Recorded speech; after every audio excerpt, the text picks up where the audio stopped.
good. Thank you. Sorry. Welcome back to Midway High School, where the Pickett County Bobcats lead the Midway Lady Wave 6-4. Here is Tom Duggan with your play-by-play action. All right, Jake, as you mentioned, 6-4 the score, and that's going to, well, I thought it was going to change quickly there as Aminet had a nice look up underneath the basket.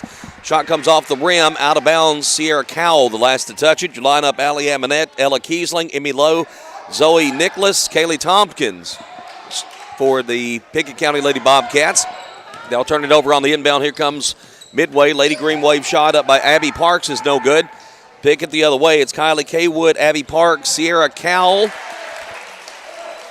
Kaylee Kyle, and Kirsten Ruffner, I should say, as the shot up and good for Pickett County on the drive down the floor. I believe that was Nicholas. And all of a sudden it's an 8-4 score. And a 30-second timeout being called here by the Lady Green Wave.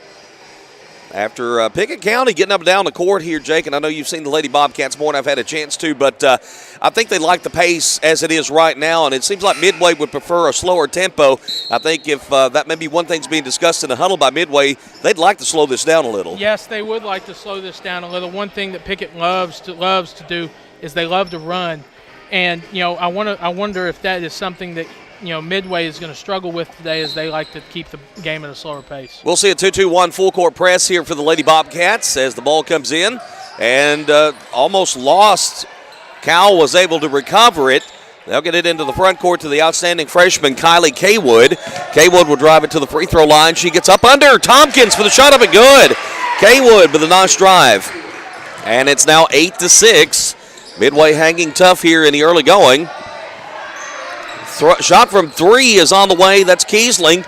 Can't get it to go. Scramble for the rebound. And I believe it's going to go out of bounds. Last touch by the Lady Bobcats. From our angle, we're kind of caddy-cornered floor level on the court, and the near corner on the far end is quite difficult to see. I see a lot of Brent Smith. We'll get views, front row seats of both Brent Smith and Joseph Eminette today. Absolutely. And here with the basketball in the front court, Kaywood. Kaywood will rotate it around to Kyle. Kyle's going to give it off in the corner, and an errant pass by Parks trying to send it into the low post, and there's Aminet with a steal. Aminet pushing it into the front court. Here with the basketball, Nicholas, as she rounds the perimeter. Now will drive toward the bucket. Little runner from 8 feet away, won't go. Rebound taken away by the Lady Green Wave. That's Ruffner with the rebound.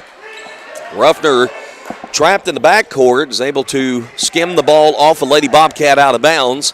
Midway will maintain possession, but we see Pickett County turning up the heat in the full court. Pass indeed tipped, taken away by Aminet. Aminet will deliver it right over to the hands of Nicholas. She'll bounce it in off the glass, good, and it's 10-6. And now we're going to get a foul on the other end of the court on a steal and a shot by Kiesling, as they got a takeaway on the inbound. She's fouled by Parks, and Abby Parks will pick up her first personal foul. 3:52 to go in the first period, as the free throw by Kiesling up and good. She'll get another. Kiesling with her first point. As I mentioned in pregame, a very young Midway team, also a pretty young Pickett County team. When you look at the starters, you got a couple of juniors out there, freshmen, a couple of sophomores. Free throw up, free throw good. 2 for 2 for Kiesling. Pickett 4 of 4 from the charity stripe already early on, as they lead at 12-6. Some changes in the lineup as Sydney Queener checks in, number 25 for Midway. Here's a three on the way up and good. That's Kaywood. You cannot leave her unguarded. She can knock down shots. She's got 7 already. And now a takeaway pass up the court. It's going to be stolen by Cowell. Cowell trying to get out of traffic with it. Falls down.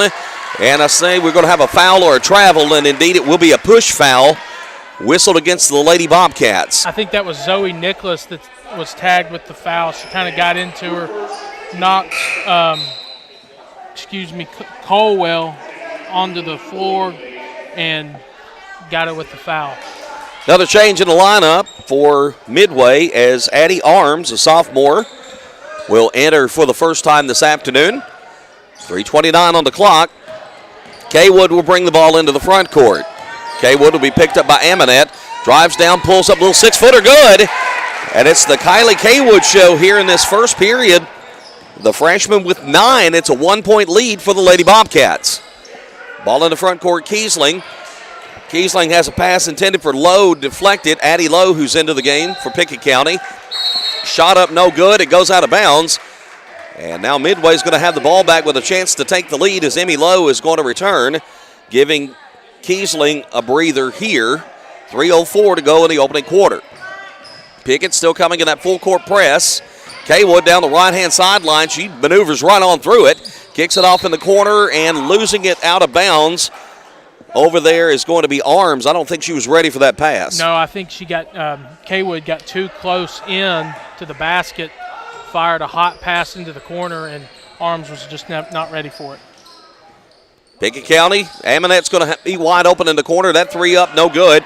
Rebound put back up and good as Nicholas will follow it up. She's got 6 in the early going, and it's 14-11. Pickett County with a 3-point lead and a quick takeaway. Pass deflected, picked up Tompkins. Tompkins with an ugly shot off glass won't go, but the follow-up back up and through. That was Emmy Lowe with the rebound and with the putback. Lowe with her 4th point. And looks like timeout's going to be asked for here by Midway, going for their second timeout of the period. It again is going to be a 30-second timeout. We'll keep it here. Be sure to follow the Bobcats on UCSportsNation.com, powered by Hall Sports and Outdoors. Well, it's been a busy week, busy Christmas season, holiday season for Pickett County. Jake, I know you were down in Ray County with the team. We were down in Ray County this week, and last week we were down in Oneida. The Lady Bobcats were able to get 2 really big wins in Oneida. They actually won that tournament as those games were canceled on the last day of the tournament, the championship games, due to inclement weather.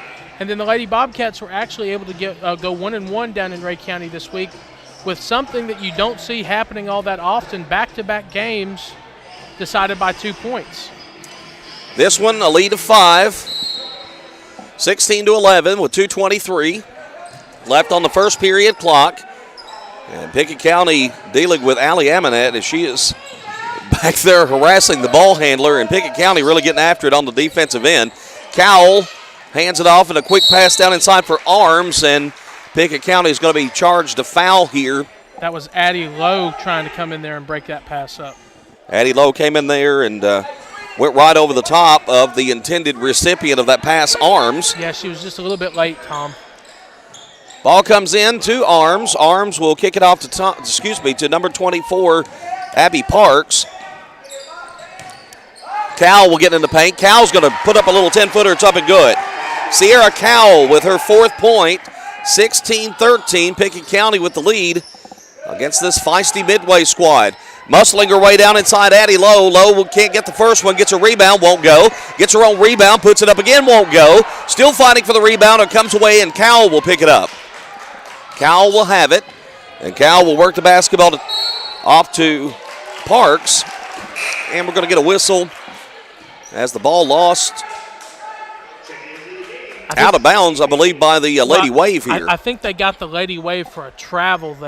Pickett really likes to run that press, especially in the half court. And she picked up her dribble, couldn't move, and she moved that pivot foot. On a count of 4.5, inbound comes to Addie Lowe. Lowe off the glass, up and good. Then it's 18-13. Pretty high-scoring first period here in this girls' matchup. Ball in the front court. It'll be taken by number 12, Kaylee Kyle.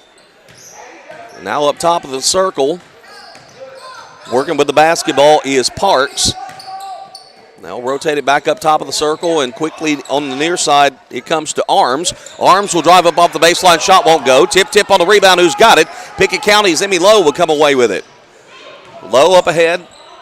Into the front court, quick pass down inside is going to go to Tompkins. Tompkins, the little baby hook off the glass, won't go.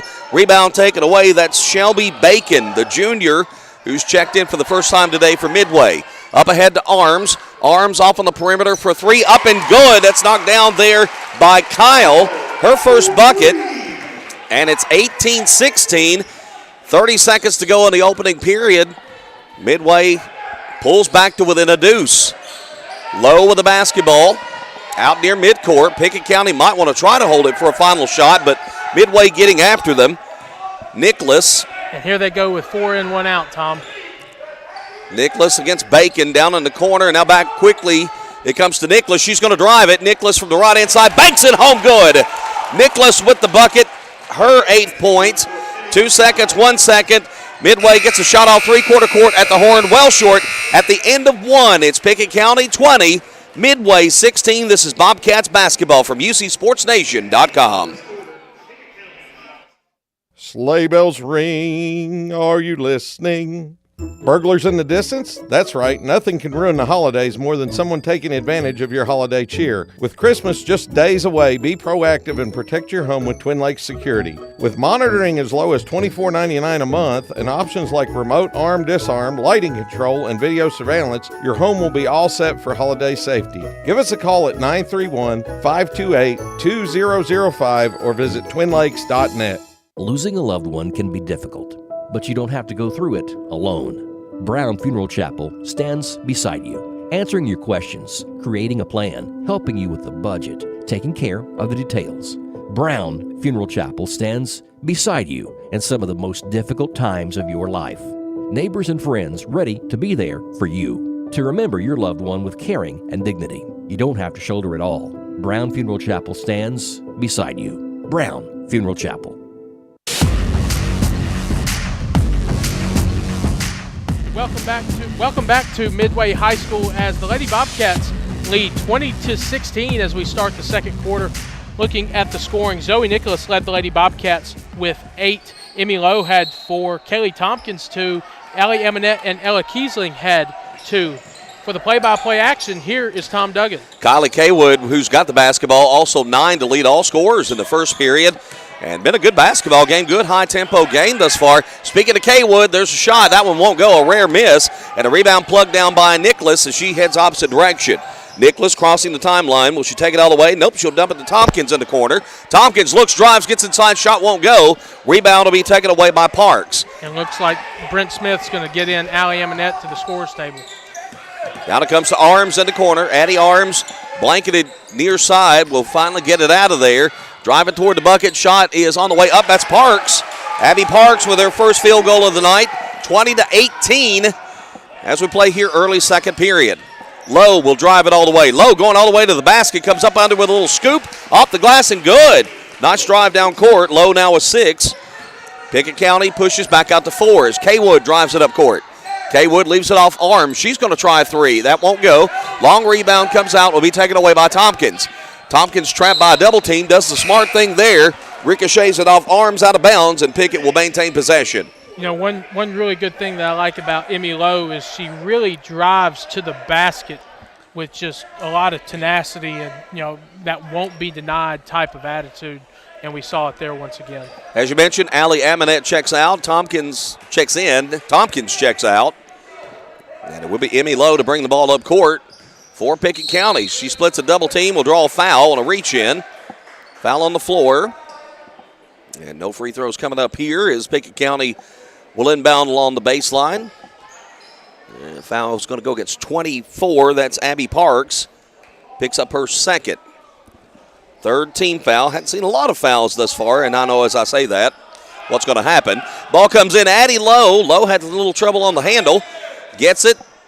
Works it around and dishes to Nicholas. Nicholas, little 8-footer, rims around and won't go. And here comes Kaywood. Kaywood down the left-hand side of the court. Kaywood looks, drives, stops, pulls up in the paint. 8-footer short. Rebound, battle for.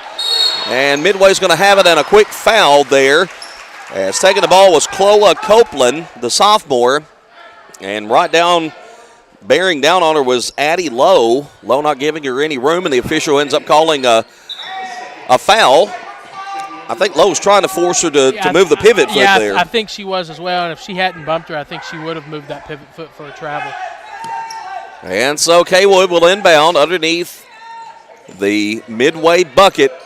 Looking, better hurry. Barely gets that one in and beats the count of 5. Parks trapped on the wing. Parks will bring it back up top, rotates it quickly, Arms on the near side. Arms leaves it off to Copeland. Copeland out Ruffner will take it up top. She'll hand it off Parks. Parks will look, drive, shot blocked. Nice block by Allie Amonette. Coming up court quickly. Here comes Nicholas. She'll go all the way for the shot off the glass. Kisses the rim, won't go down. That's twice. Stubborn basketball just wouldn't go. And rebound slapped out of bounds by Pickett County. And it will be Lady Wave basketball. And it looks like we're going to see Arms check out of the game here as Kaylee Kyle from the starting lineup will return to the court. Ball comes in. Pickett County going to have to race up court in a hurry. Driving all the way for the layup. That's going to be short by Kyle, and we're going to get a whistle and a foul. I don't know about that one, Tom. I didn't see it. I think they got it on 24 with, and I didn't see what she did. I mean, she was straight up under the basket. Shot went up. It was no good, and it looked like her position was perfect. Tompkins on the infraction as the free throw up. First one good. Kyle knocks it down. She'll get another. And I'm like you, Jake. It looked like pretty good position. Sometimes you stand there with your arms up, though. It'll draw a foul. I've seen it even in games I've called this week. Second one, up, no good. 1 of 2. Rebound taken away. That's Tompkins coming up court with it. Tompkins down the left-hand side. Waits up, gives off Emmy Lowe. Lowe works her way up top, now will drive. And we'll get a foul en route to the basket. Shot went down, but the foul prior to the shot. Pickett County will inbound as it looks like 24 on the opposite side. Abby Parks. And that is 3 on Abby Parks. Yeah, she may have to come out. And she will be Sydney Queener, the senior. I believe maybe the only senior. No, there's 2 that I count on this roster. Not a lot of seniors on either of these squads. Very young basketball teams. Inbound will go back into the backcourt. Tracked down by Kiesling. She'll find Lowe. Lowe will bring it across. Lowe looks, drives, dishes down in the corner. We're going to get a foul on her approach before the pass was delivered to Tompkins. And the foul is going to be against number 30. That's Kirsten Ruffner. Yep. That's her second foul. Ruffner and Parks have all 5 of the Midway fouls. Oh, nice look on the inbound. Comes right to Tompkins. Shot won't go, but she draws contact. And Tompkins to the free throw line. This time the double deuce will pick it up, and that's Kylie Kaywood who gets her first. To the line will go Kaylee Tompkins. Tompkins 2 of 2 from the line, and there goes the old Duggan jinx as she missed that one. And we'll get another. Those 2 free throws earlier in the first period, her lone points thus far in the basketball game. 22-19, and it'll stay that way. Missed them both. Rebound taken away by Midway. That's Ruffner. Ruffner works it to Kaywood. Kaywood's in some trouble in the backcourt. She falls down, turns the basketball over, but Pickett County is going to give it right back. And Brent Smith's going to get in reinforcements immediately. Yeah, he just not happy with the way things are going, and kind of a sloppy turnover at that. Kiesling is going to check out. It's Ava Kiesling who's going to enter the game here for Pickett County. 5:15 left till halftime. 22-19 Lady Bobcats. Good hands by Lowe. She intercepts a pass, but then fumbled it away, taken by Midway, and a wide open layup, getting out front of everybody. Kaylee Kyle uncontested to the rim. We got a 1-point game here. Ball in the front court. Lowe out top Tompkins. Tompkins puts it down against Copeland. Will drive it in. Shot won't go, but she'll get another trip to the free throw line and try to earn a pair from there. Of course. Yeah, that's at least the third in-close shot we've seen this half, Tom. That just it's gotten on the rim. It's taken 1 or 2 bounces around it, and it's not falling for the Lady Bobcats. The Lady Bobcats are getting pretty good looks overall. They just can't get the in-close shots to fall. Kaylee Kyle called for that infraction, and that's 7. So Pickett County from this point on will shoot the bonus for the remainder of the half. Free throw up and good. Tompkins, who missed a pair a moment ago, connects on that one. We'll get another and try to make this a 3-point lead here for the Lady Bobcats. Shot on the way, good. 2 of 2. 24-21, 4:50 left till the intermission. Working against Kaywood in the backcourt.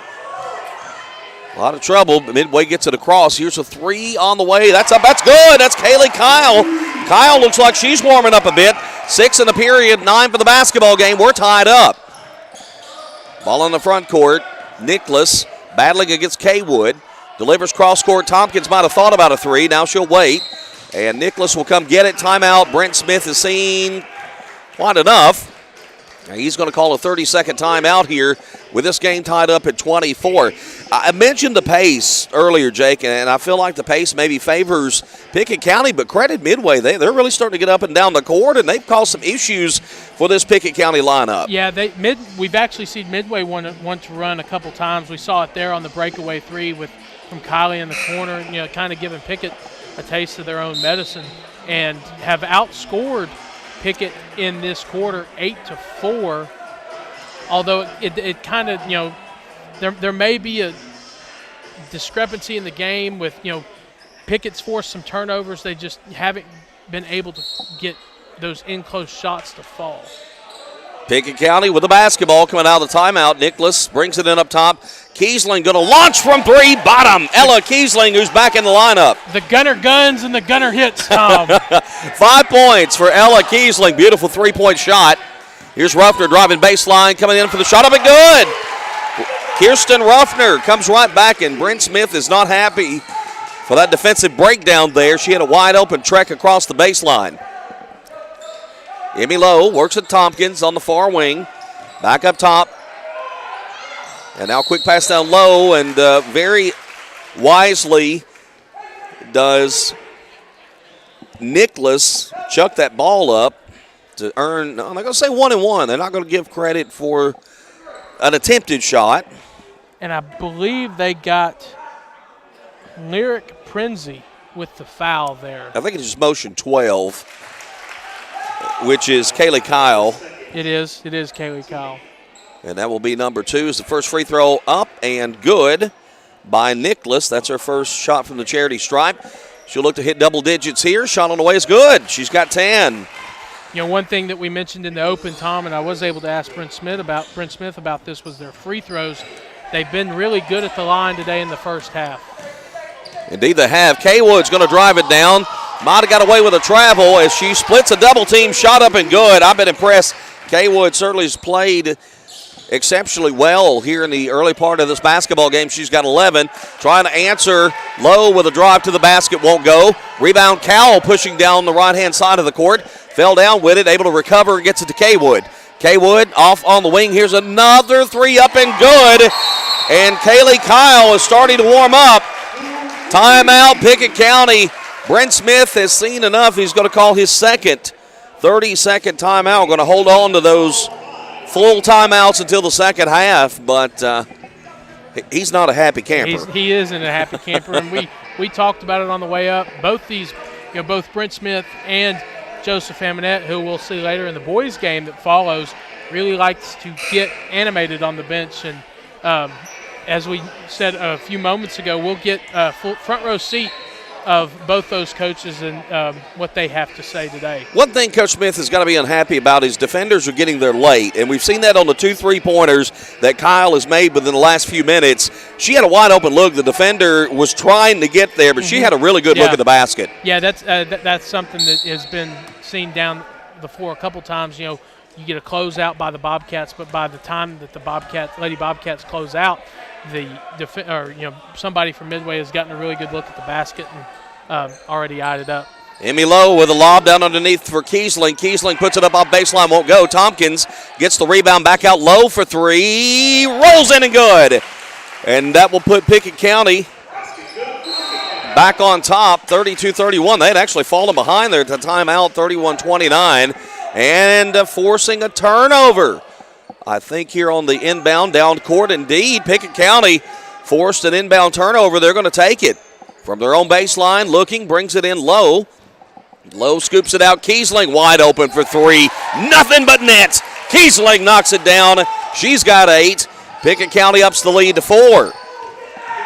Cowell getting through traffic. And Brent Smith screaming to get back.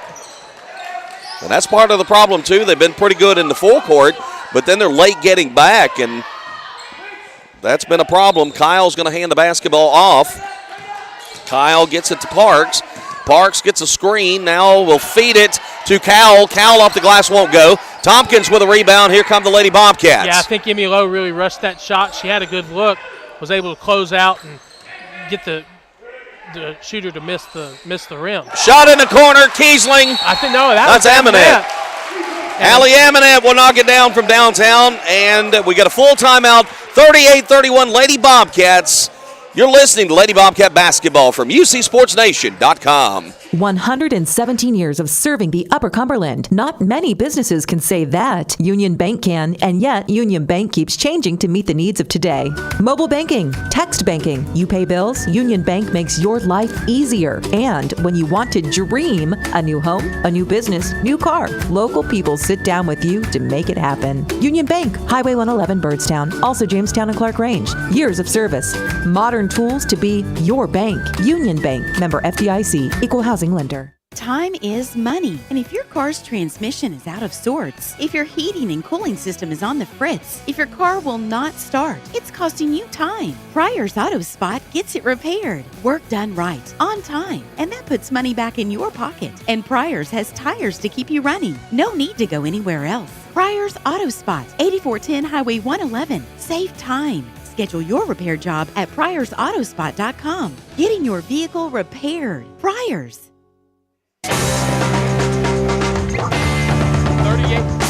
38-31 as the Lady Bobcats lead with 2:10 left to go until halftime. Here is Tom Duggan. All right, thank you, Jake Wallman. 38-31 indeed the score, and a 9-0 run here, by the way, by the Lady Bobcats. They had fallen behind for the first time in the ballgame, 31-29. They have reeled off 9 straight after the Brent Smith timeout. Driving with the basketball shot. Banks clanks, won't go. Tip, tip, tip. It's going to get out of bounds. That shot, by the way, by Lyric Prinzi, the senior, in for the first time in the ball game. And that's one thing Coach Mike Hayes does use a lot of depth, as he's gone about 5 deep on his bench so far in this basketball game. Working the ball up court, Emmy Lowe. Lowe gets up top. Lowe looks past, says nice driving. Nicholas, who's going to take it all the way for the shot up and good. Nice backdoor cut by Zoe Nicholas for her first basket of the quarter. That extends the run to 11-0, and Pickett County, their largest lead of the basketball game at 9. $1:22 left in the period. Basketball, Parks, near side in some trouble. Trying to find Kaywood, taken away by Nicholas. Nicholas up court, wide open driving is Kiesling. Rushed that shot. She heard footsteps, got it off too quickly, missed it. Now the ball back up court. Here's Kaywood with a nice open look off the glass and good. She got out ahead of everyone too, as again Pickett a little lethargic getting back up court. I think Kaylee Tompkins tried to come in and break that pass up for a steal, and she just completely missed, giving Kaywood a wide open lane to the bucket. Basketball worked around the perimeter, 48 seconds. Amonette, Kiesling, down along the baseline. Tompkins comes around with a scoop shot that won't go, but a foul is going to be whistled here, and we'll get free throws. I still think we're at 1-1. I believe we are. Foul is going to be, no, I'm incorrect, sir. That is against Pickett County. And Tompkins, who gets her second. I was thinking that was going to be a call on Midway, but they call a loose ball foul after the shot. Here comes Cowell driving, pulls up, 12-footer, nice. She'll knock that one down. Sierra Cowell. I keep wanting to say Kyle. There's a Kyle and a Cowell. Too many syllables that are similar. 20 seconds to go until halftime. 40-35, Pickett wants one final shot. They're going to go 4 and 1 out here. You got Amonette and Tompkins waiting near the free throw line to make their move. Low in control. Low lobs it. Tompkins with a good open look. Couldn't get it to go. 2 and 1, and that is it. First half of action for Midway High School. Over and done. The Pickett County Lady Bobcats with a 40-35 advantage at the half. You're listening to Lady Bobcat Basketball from UCSportsNation.com. UC Sports Nation's live coverage of Bobcats basketball. Sponsored by Union Bank. With the modern tools to make banking easier. The experience you can count on. Union Bank. Member FDIC. By Dale Hollow Exxon. Refuel after every game at Dale Hollow Exxon.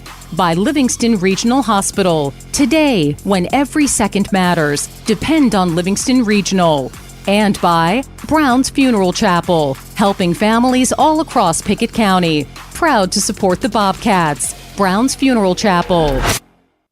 As Pickett County soars higher this year, so does Amanette Eagle Auction. When you need your property sold, there's not a better team to call. Amanette Eagle Auction has the knowledge, skills, and tools to get the most money for you and your family. Check out eagleauctions.com to find out more or to see information on upcoming auctions. You might find just what you're looking for. Thanks, Amanette Eagle Auctions. When you need to get it sold, call Amanette Eagle Auction. We soar higher.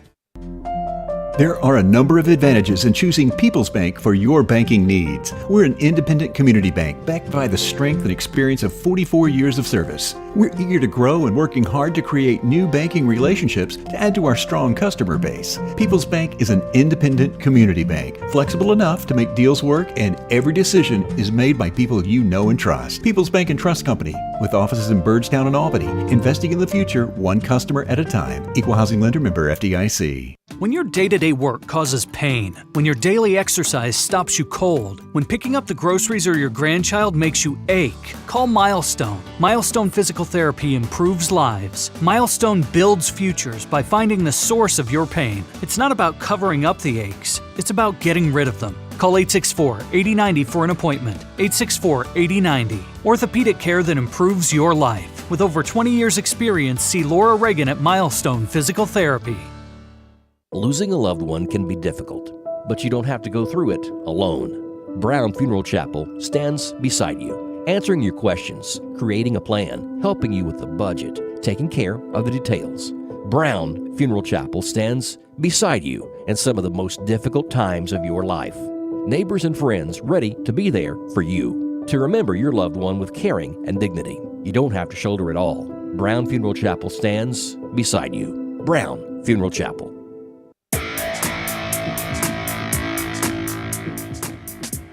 Back at Midway High School in Kingston, Tennessee, as the Lady Bobcats lead 40-35 at halftime. Taking a look at the numbers for the Lady Bobcats.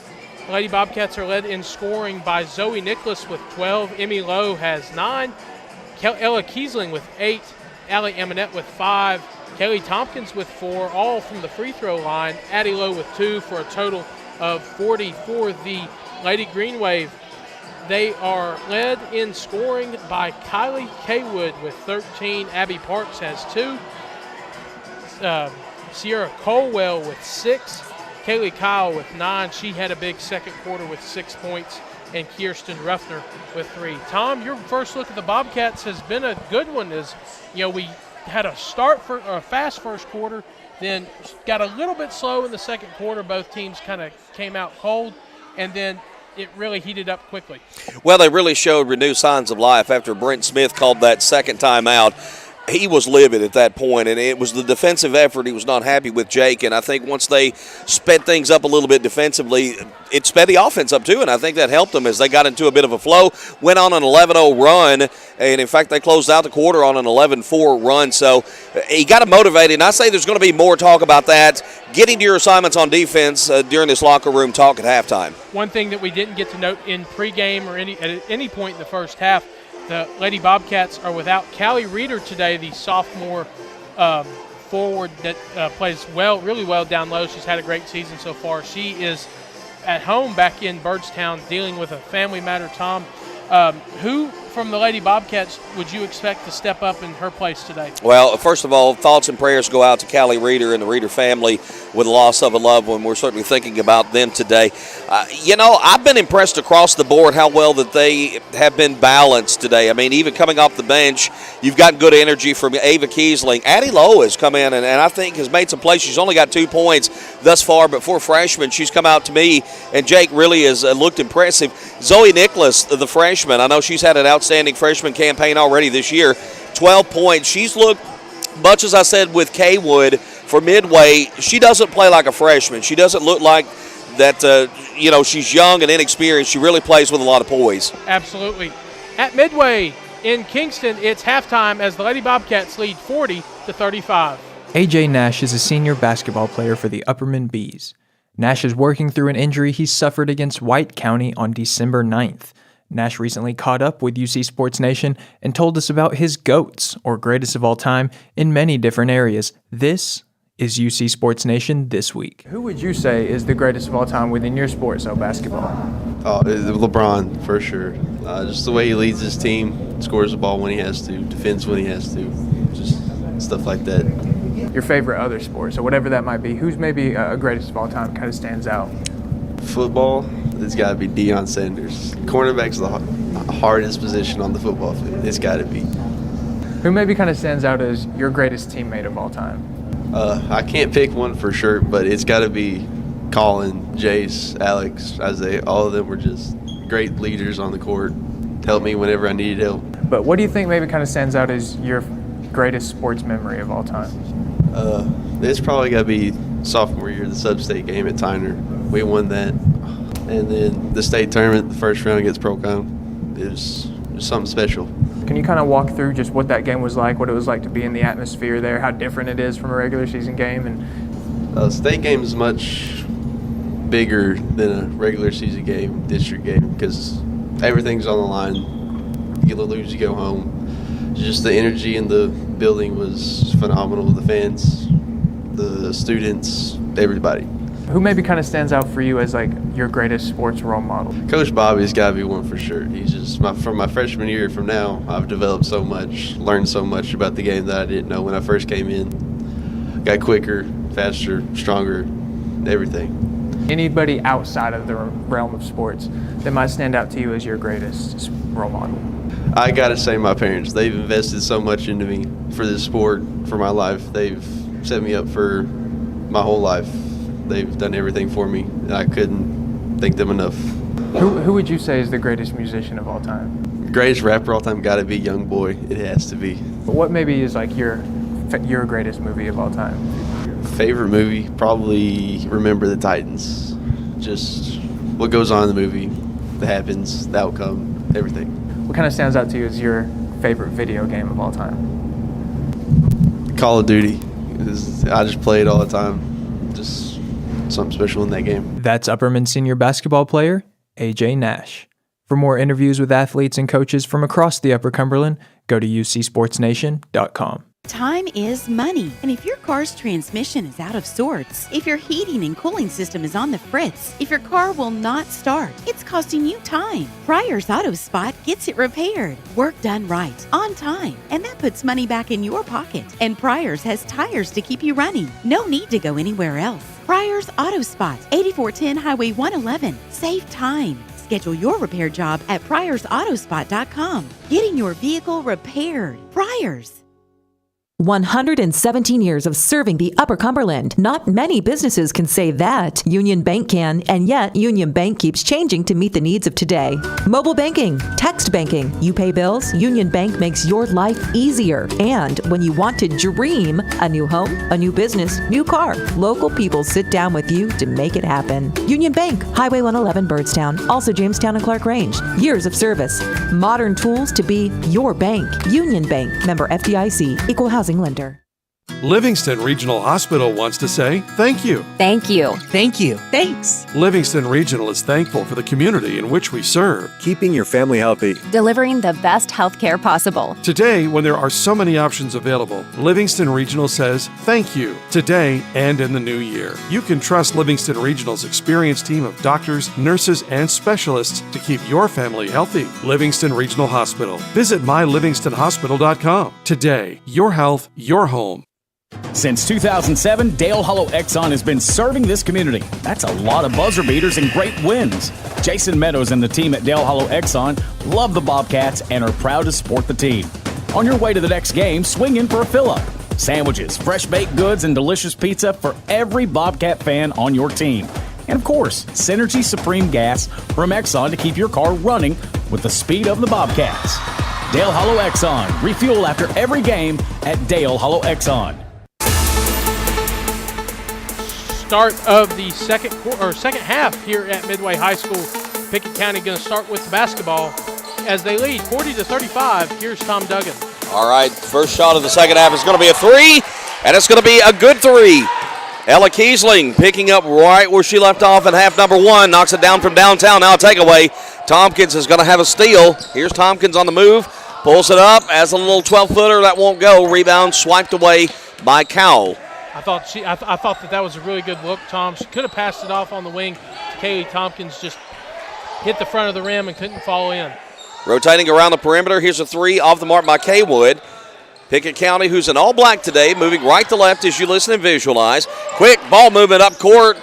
And then a little extra pass there. Amonette hands it to Tompkins. Tompkins with the easy two. Unselfish play there by the junior guard. Love to see it. That's one thing about this Pickett County team that you just love when you cover them. They're 100% unselfish. You know, nobody wants anybody to succeed more than the team succeeds together, and that's what I really like about this Pickett County team. And that defense forcing a turnover. Pass was high, intended for Kaylee Kyle. Sails out right at midcourt. And here's Hemi Lowe with the basketball. Lowe at the free throw line is going to bounce it down inside. That's going to be broken up by Cowell. It'll go out of bounds and should stay with the Lady Bobcats, as it will. Looks like the original starting five is back out there. It is Lowe, Kiesling, Tompkins, along with Amonette and Nicholas. And starting five back for Midway as well. We'll get to them in a moment. As driving as Nicholas, shot won't go. Gets her own rebound, put back good. Nicholas has had a great game today. 14 points as Kaywood, Parks, Cowell, Kyle, and Ruffner starting the second half for the Lady Green Wave. And the lead suddenly has blossomed to 12 at 47-35. Pickett opens on a 7-0 run, and now a turnover. Pass on the near side intended for Ruffner, and that one just through the wickets and out of bounds, and a quick timeout. Yeah, I think it was. Yeah, it was through the wickets and just right out of bounds. Midway's going to take the timeout. And it looks like it's going to be a full one. Full timeout, 47-35 your score. This is Lady Bobcat basketball from UCSportsNation.com. Surprise expenses and sudden repair costs can easily result in total chaos on your budget. Don't let an emergency expense destroy your financial situation. Come by and talk with our friendly loan officers at People's Bank. We can arrange a short-term personal loan to cover the cost of your emergency situation with a custom-tailored loan and a payment that fits your budget. People's Bank and Trust Company of Pickett County, investing in the future, one customer at a time. Equal housing lender, member FDIC. It's game night, but sniffles are slowing your MVP. Your choice is First Choice Family Care. Dad doesn't feel like a pickup game. Your choice is First Choice Family Care, 864-3232. Mom's been benched all weekend. Your choice is First Choice Family Care. Taking care of your family team all year round. Primary care, preventative care, wellness. Your choice is First Choice Family Care. Walk-ins and appointments. Your choice is First Choice Family Care. Always accepting new patients. Lady Bobcats starting the third quarter with a 7-0 run as we move in towards 6 minutes. Here's Tom Duggan. Well, we come back from a timeout, and we go right back to a timeout, Jake. Look at that. 30-second timeout is going to be called here. That's Midway, and I believe that's their second 30-second timeout, and they've used 2 full timeouts already, so they're getting kind of low. They are getting kind of low, so I think we can keep this one here. We talked about it at halftime with Callie Reeder unable to make the trip today as she's is back in Byrdstown with her family. So our thoughts and prayers are with them. We talked about who would step up in Callie Reeder's place, and one of the names that has come up has been Zoe Nicholas, and she has a really good game so far. Absolutely. The latest on the Bobcats and all their Upper Cumberland foes. Wake up with high school basketball every Saturday morning on Rock 93.7. It's the high school playbook. As we talk live with players and coaches, it's presented by Mountain Barn Builders. 47-35, here's Amonette with the basketball. Rounding the perimeter, looking and handing it off now to Tompkins. Tompkins out top low. 5:50 and counting here, third period. And as you mentioned, that 7-0 run has put Pickett County out a dozen. Lowe comes crashing in. Shot goes! Hung on the back of the rim. Everybody held their breath. It went through, and she draws the foul, so Lowe will step up a chance at a three-point play. I didn't know if that one was going to fall, Tom. I didn't either. It bounced on about 2 parts of the rim, hit the back, sit there. I thought for a minute it might just stay there, but rolls through the cylinder good, and now Lowe with a free throw up and good. Emmy Lowe in double figures now with 12. And it's now a 10-0 run, pushing the lead out to 15. Kay Wood down the right-hand side of the court. Kay Wood looking, driving, all the way for the shot up and good. Kay Wood will put the kibosh on the Pickett County run.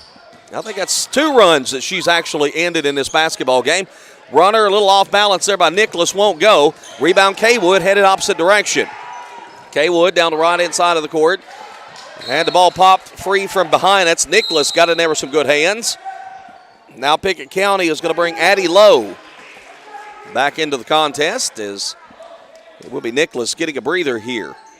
Tom, shout out to the Pickett County fans that are down this right side of the gym. They seem to a strong contingent that's come over from Byrdstown. Yeah, absolutely. And, it's a pretty long trip from Byrdstown over here to Midway, just south of Kingston. 5 minutes to play. Basketball in the hands of Parks. Parks thought for a second about a 3, and then suddenly Addie Lowe got over there. She'll get it back in the corner, though. Will hit the baseline, and Lowe's going to be called for a foul. Working against her there on the baseline. I don't know that there was a lot of contact there, Jake. I know you're closely guarding and a little bit of bump, but we saw Lowe do that earlier, and she's going to check out where she was trying to force a travel and kind of leaned in a little bit. That may have been the case down on that far end of the court. Inbound comes into Kyle. Kyle hands off Abby Parks, working against Aminette up top. 50-37, Pickett County with the lead. Ball slapped free, picked up by Aminette out in front to Kiesling. Kiesling's going to drive it, 2-on-1, gets the ball to Lowe, off the glass and good. Good ball movement up court in the 2-on-1 fast break. Lead back to 15.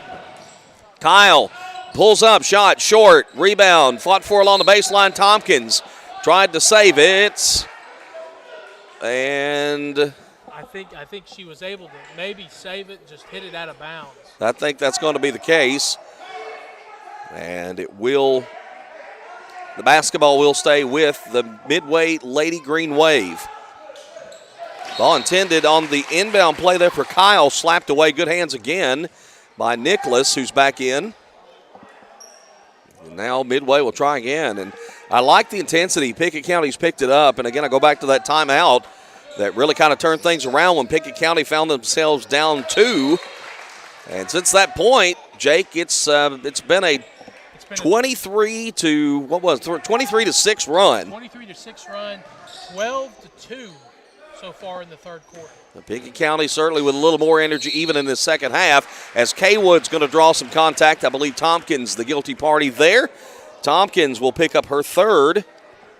She and Lowe each with 3. She may have to come out and sit as well. Indeed, as Addie Lowe is getting up.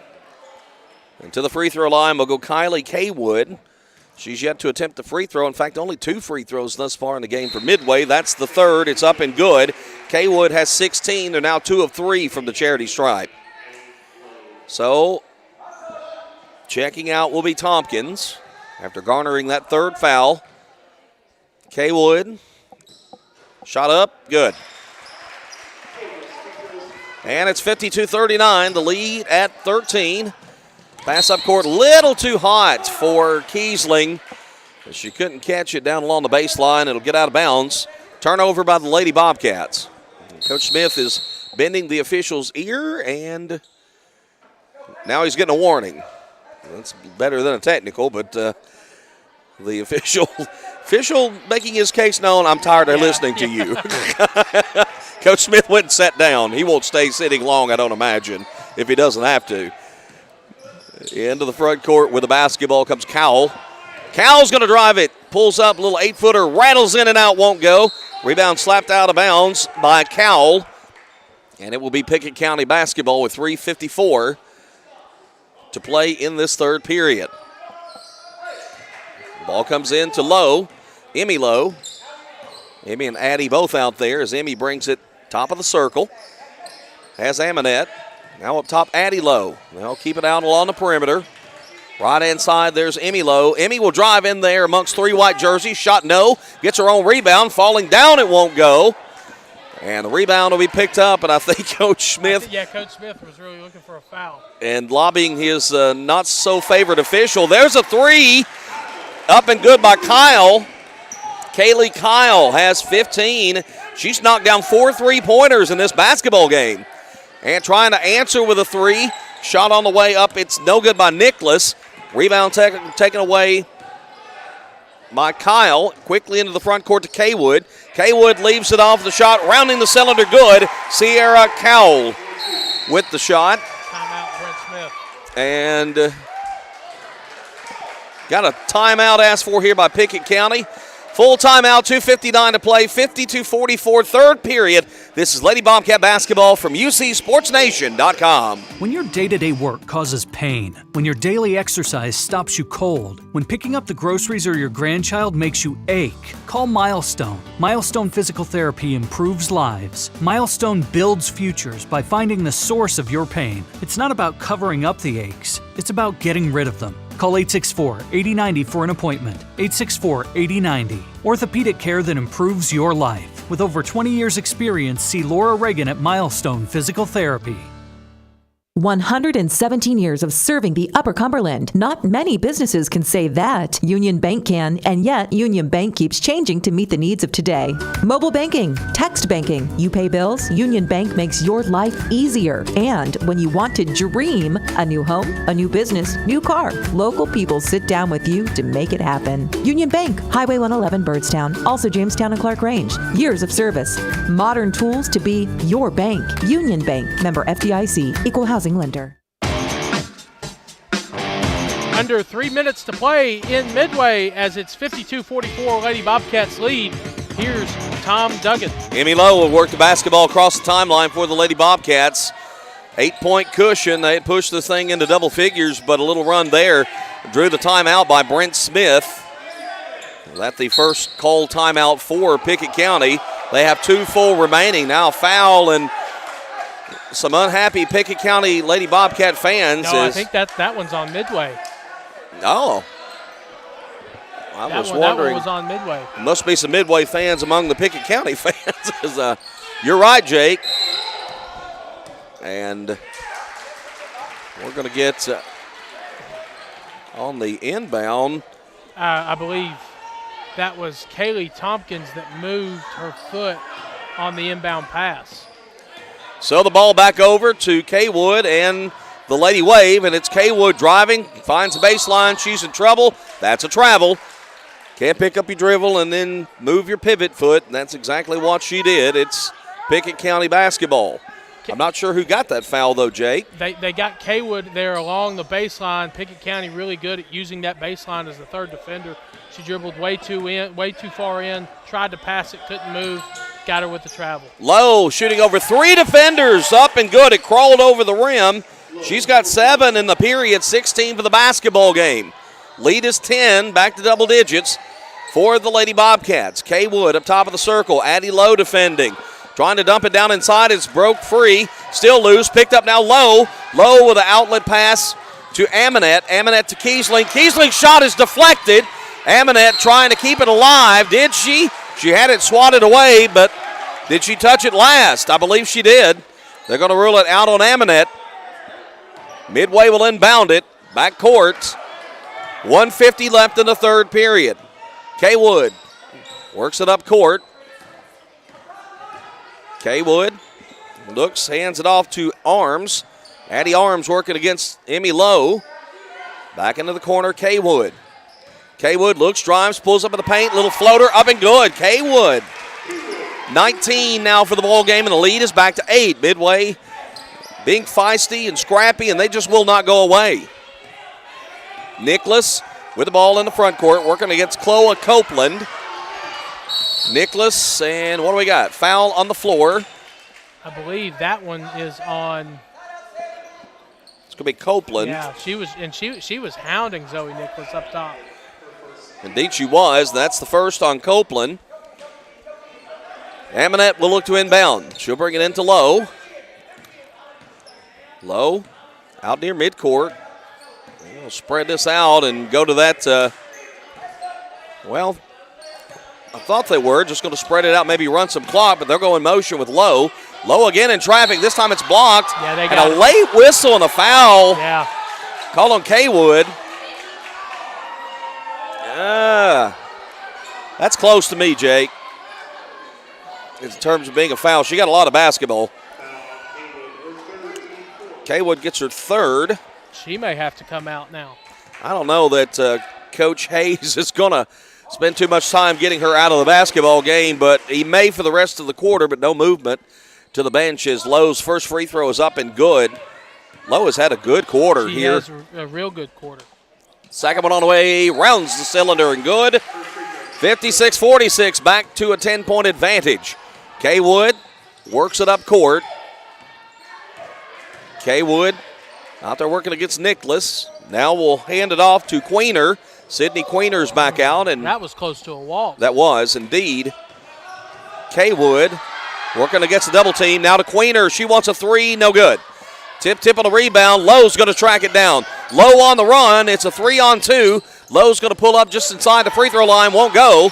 Rebound tipped out and kept alive by Addie Lowe. 25 seconds. They may hold for the last shot. Emmy Lowe was able to run out of her shoes there. She was coming up court in a hurry. And, she's got a shoe that needs tying, and she's trying to adjust it while they run the clock down here. 8 seconds. With a basketball, Nicholas puts it in motion at 5, at 4, drives to the rack. Up and under move by Zoe Nicholas. And that'll give her 16. We head to the fourth with Pickett County up a dozen, 58-46. This is Lady Bobcat basketball from UCSportsNation.com. As Pickett County soars higher this year, so does Amanette Eagle Auction. When you need your property sold, there's not a better team to call. Amanette Eagle Auction has the knowledge, skills, and tools to get the most money for you and your family. Check out eagleauctions.com to find out more or to see information on upcoming auctions. You might find just what you're looking for. Thanks, Amanette Eagle Auctions. When you need to get it sold, call Amanette Eagle Auction. We soar higher. Losing a loved one can be difficult, but you don't have to go through it alone. Brown Funeral Chapel stands beside you, answering your questions, creating a plan, helping you with the budget, taking care of the details. Brown Funeral Chapel stands beside you in some of the most difficult times of your life. Neighbors and friends ready to be there for you, to remember your loved one with caring and dignity. You don't have to shoulder it all. Brown Funeral Chapel stands beside you. Brown Funeral Chapel. Start of the final period in Midway. Lady Bobcats lead 58-46. Strong third quarter powered by Emmy Lowe, who leads the Lady Bobcats with 18. Zoe Nicholas with 16 as she hit a nice up and under layup to end that third quarter. Here's Tom Duggan. Jake, I'm a little old school myself, and I think some of the basic things that people may not talk as much about factoring into basketball games to me are still important. And I say all that to say free throw shooting, and I know it's something you did address with Coach Smith. They are 11 of 13 from the line tonight, and I think that's important because I got a feeling they're going to be shooting some free throws down the stretch if this basketball game remains fairly close, which it is right now. We got a tie-up on the floor on the first possession of this fourth period.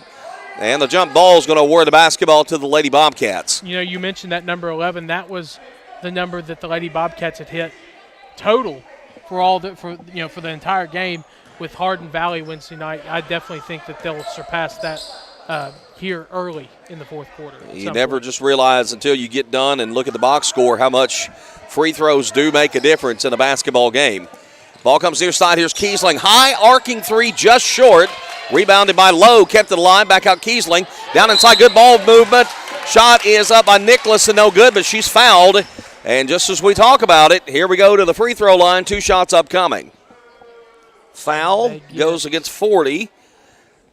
And that's Sierra Colwell. That is her third. Wait a minute, I may have gotten that crossed up with Ruffner. 30. That's her third because that would have been the first on Cowell.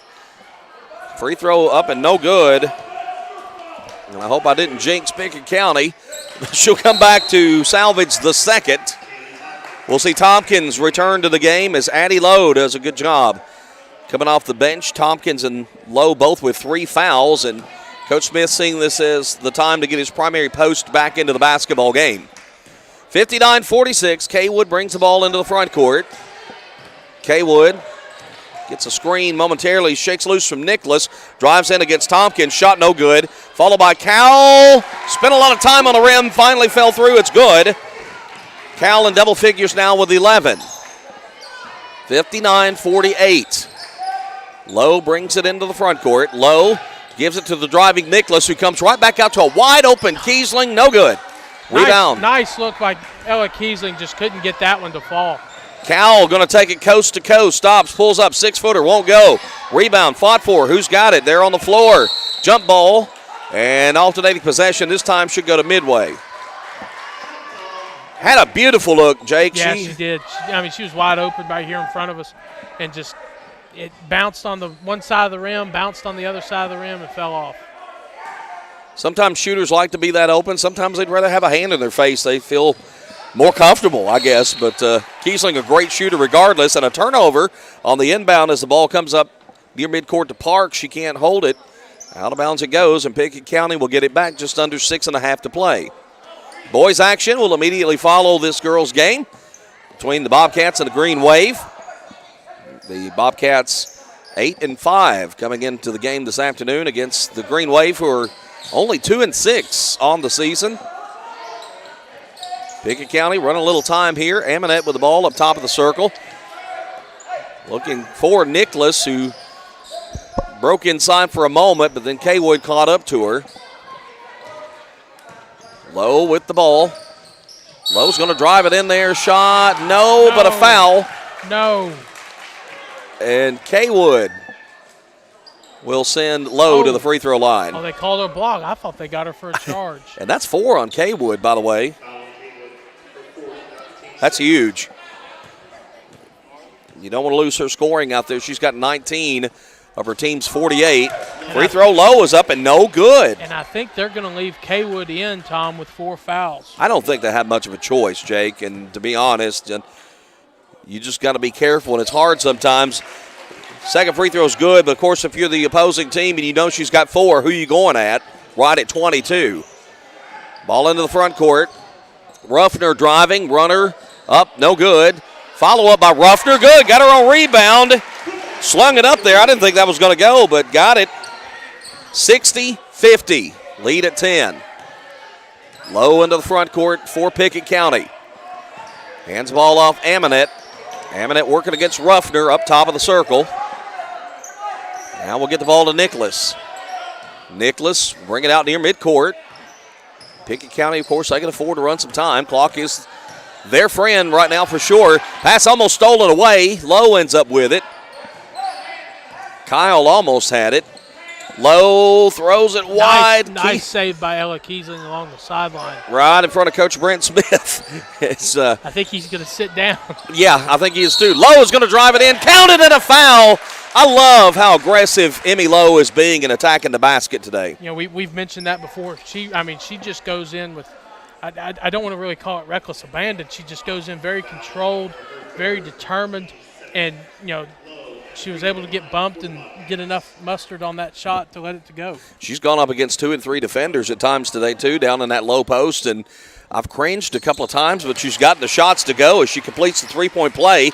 That up and good. By the way, Ruffner with her 4th foul, and the lead goes to 13 at 63-50. Ball in the front court. Parks in amongst the double team down in the corner. Driving Kaywood, gets in traffic, flings one up there, won't go. And a rebound taken away by Nicholas. Nicholas with a pass down court. Tompkins almost walked. In fact, the Midway folks thought she did. I thought she maintained her poise pretty well. Nicholas up top of the circle. No one's ever happy with no calls. No, they're not. Or calls, period, as Nicholas gets in there, shot up no, but shoulder all contact. And a trip to the free throw line, and I do believe they called a charge on her. Okay. They were late calling it a charge. They were really late. And Nicholas, I'm not going to say how many. I've got her with 1. Her third. Well, I've been asleep. That will be 3 on Nicholas. That's 3 on Nicholas, 3 on Kaylee Tompkins, and 3 on Addie Lowe now. Into the front court. Parks works with the basketball. Shelby Bacon is back in. She'll hit the baseline. And Bacon pass, trying to skip it cross court, intercepted by Lowe. Here comes Lowe, bringing it up court. 4:15 to play. The lead a baker's dozen for the Pickett County Lady Bobcats. Out to Aminette. Aminette with the ball, works it up top, flings it off on the far side. Tompkins working around the perimeter here. Midway, credit them. They're playing a tight man-to-man in the half court. With the ball, Lowe. Lowe going one-on-one here with Kyle. Lowe's going to again attack the basket, count it, and the foul. Emmy Lowe. She's going to step up to the free throw line, and she definitely has my vote for player of the game early on here. That's 4 on Ruffner, so I had her with 4, so somewhere along the way, I got my 30 scrambled, I guess, and credited a foul to Ruffner that probably should have gone to Nicholas. Free throw good, another 3-point play completed by Emmy Lowe, who has 7 in the period, 25 in the basketball game. And Emmy Lowe needs some consideration for my stat sheet as I'm running out of room. Ball, and there's Lowe again. She's got a takeaway. Picks off a pass, and now Lowe will slow it down a bit as she brings the ball up to midcourt. 3:30 left to play in this basketball game. Pickett County's pushed the lead back to 16. I believe that's about the biggest we've seen the lead in this game today. Been close most of the first half at least. Pickett County has built up a lead a couple of times, only to have Midway come charging back. Nicholas shot against the double team won't go. Rebound will be taken away. Bacon with it. Bacon has it picked away. Kiesling up court to a wide open Nicholas for the layup. Good. Zoe Nicholas had no problem there. She's got 19. As the basketball comes in, Lyric Prinzi is back in. Prinzi gives to Parks. Parks will work it up court. Parks fumbled it away. Another takeaway. Kiesling goes up court. Nicholas going to have to try to save it in, and she traveled. Good call. Catching that as she grabbed the ball and then flung it behind her. She was going out of bounds. Yeah, she tried to save it and just there wasn't enough room for her to save it, and I think that ball would have been going out of bounds anyways. Yep. If she didn't travel as she threw it behind her, and there was nobody there for Pickett County. Addie Lowe is back in as a coaching moment here with Kiesling, being coached up by Coach Brent Smith. Ball in the front court, Parks. Under 2.5 minutes to play. Parks falls down. Now they'll tie it up, and I believe it's Pickett ball this time on the jump ball. And indeed, it will be Lady Bobcat basketball. 68-50. Pickett County's led most of the way. They trailed one time, 31-29. But an 11-0 run cured that, and then I had a big run to open the third period as well. 10-0 run. Ball down inside Tompkins. Tompkins off the glass, won't go. Rebound, Parks. Parks with the takeaway. Kiesling getting set to check back in. Parks into the front court. Now trapped by a double team, in some trouble. Works it off to Ruffner. Ruffner in the corner. And a quick pass comes right back out to Parks for 3. Won't go. And a rebound by Addie Lowe. About said Addie Parks. Changing teams. As the basketball in the front court, Lowe, 1:45 on the clock, 68-50.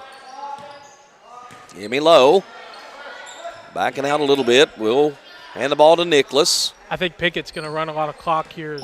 They're just going to try and get out of this one. Yeah, just run it down. It's 18. It's not enough time left for Midway to start fouling, really. They're down too far. Nicholas working out there against Queener. Nicholas now works around Queener. Now foul on Queener on a reach-in. That's just her first foul of the basketball game. I'm not sure how many team fouls, but this... Pickett is in the bonus. It is in the bonus. You're right. I could have seen that on the scoreboard. I would not have been looking, Jake. How observant. And we're going to see some new faces checking into the game. Copeland is back in. Kaywood, I think she spent a few moments on the bench. Back out there is Nicholas. Will go to the line for one in the bonus. The one is good. And she'll get the bonus. 20 points for Zoe Nicholas tonight. keep saying tonight. I know it's mid-afternoon. Mid-afternoon matinee in Kingston, Tennessee. Second free throw good by Nicholas. 70-50, 1:11 left to play. Kaywood brings it across the timeline. Kaywood hands it off. New player Alexis Carter, number 21. Carter trying to feed it back to Kaywood. Lost it off her knee. Recovers, then is fouled. It looked like that could have been a kicked ball, but you may be right as it bounced off her knee. From here, it looked like it may have been her foot. Amonette gets the foul. I think that's just her second. Team foul number 4. And we're under a minute to play at 58 seconds. Basketball brought in. That's Copeland. Copeland will dish it out to Arms. Arms turns it over. Quick pass up court. Amonette. Amonette gets out in front of everybody. Takes it, lays it in. Amonette only 7 points today. Been a good facilitator, though. 72-50. A lot of contributions across the board for this Pickett County team today. 27 seconds left to play. Carter with the basketball gives off to Kaywood. Kaywood turns around, and there's Addie Lowe right behind her. Now back to Arms. 12 seconds. Arms pass down along the baseline, tipped away by Emmy Lowe. Midway will inbound with 11.1 seconds to play. Timeout for the Lady Wave. 11.1 seconds left. It's 72-50. This is Lady Bobcat basketball from UCSportsNation.com. I think they're just going to keep it as a 30, Tom. I thought he was out of 30s, but may very well be the case. Go one-on-one with Bobcat players and coaches. UCSportsNation.com, powered by Hall Sports and Outdoors. Jake, what's been your biggest takeaway that you've seen from this game today? My biggest takeaway is that you have a tough loss down in Ray County, a game that you led for 3/4 of the game, and credit to Hardin Valley for fighting back in that one as they won by 2. And then able to come on a road. You take a long road trip, probably about, I think you said 2 hours earlier, and then with the time change, and you're able to come on the road and you're able to handle business. Yep. Absolutely. Inbound comes to Copeland. She'll be fouled immediately. And we'll go to the free throw line for 2 shots. 9.7 seconds left. Foul goes against Nicholas. That's her 4th. Now they're saying second. Am I crazy, or did they not say third a little while ago? I'm in the twilight zone, Jake. Is Copeland with a free throw. And she'll get another. Shot up and good.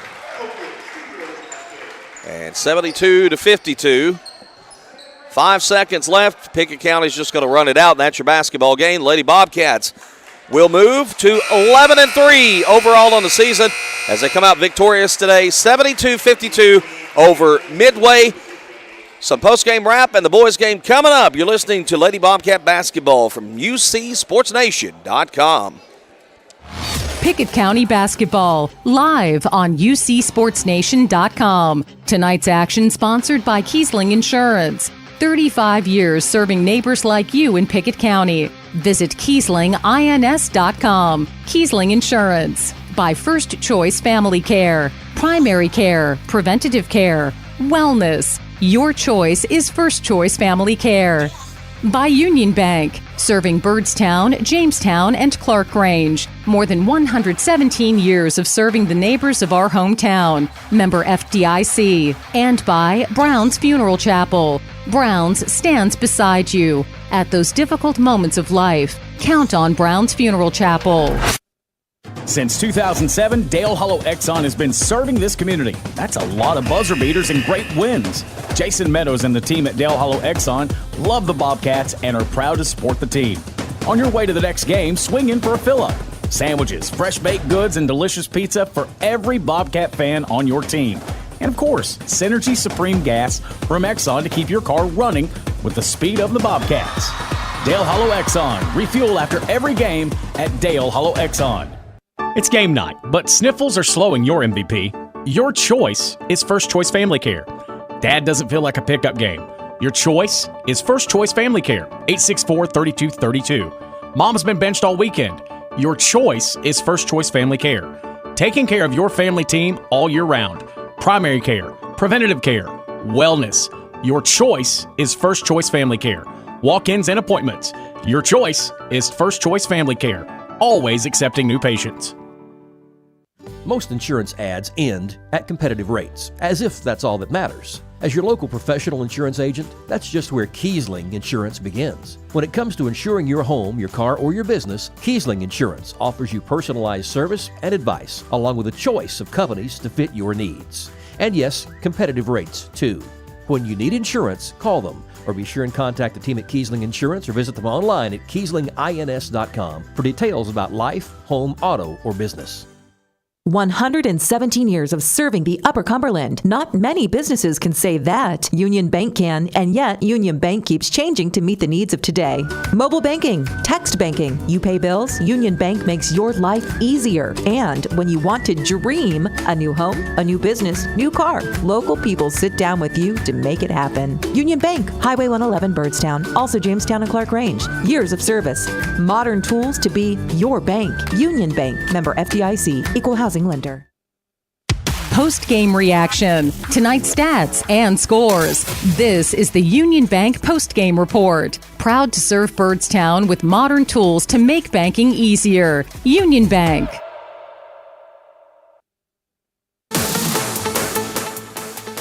Welcome back to Midway High School as we are through one game and it's on to the second. The Pickett County girls come on the road and take care of business after a close first half. The final score is 72-50 as the Lady Bobcats escape victorious. Three players see double figures as Emmy Lowe leads all scorers with 25. Zoe Nicholas added 21, and Ella Kiesling with 11 to lead the Bobcats. Allie Amonette had 7, and Kaylee Tompkins with 6, and Addie Lowe with 2 for a total of 72 as they beat the Midway Lady Wave, 72-50. I'm joined by Tom Duggan as he fills in for Casey Bolden. Tom, your first chance of seeing the Lady Bobcats this year, close at the half, and the Lady Bobcats came out and said no more as they really took control of that second half. You know, Jake, I don't know if it's because it's the Christmas break, things are a little out of rhythm, the fact they played a lot of games, had a couple of games earlier this week, but the Lady Bobcats came out a little flat today. The energy wasn't there to start the game. Brent Smith got a timeout there in the second period and kind of got them going again, and they really turned it on, I thought, in the second half, and I'm talking about especially from a defensive perspective. They were really getting all over Midway, forcing some turnovers, got them out of their rhythm. Kylie Kaywood ends up with 19 points. But the majority of that was in the first half. She had 13 points in the first half. They did a good job clamping down on her. I thought Pickett County played with a better energy, kind of shook off that early game rust, and won this game by about 20 points today. A pretty impressive performance, particularly in the second half. Yeah, and it was a game that, as you could see the game kind of go along, it was a game that you felt like the Lady Bobcats were definitely supposed to win. Yeah, most definitely. I think they would have been the favored team certainly coming into this game this afternoon, and didn't play like it early. But I'm also going to credit Midway, Jake. I thought they did really well in the first half. I thought they matched tempo with Pickett County pretty well and held their own to be a very young basketball team.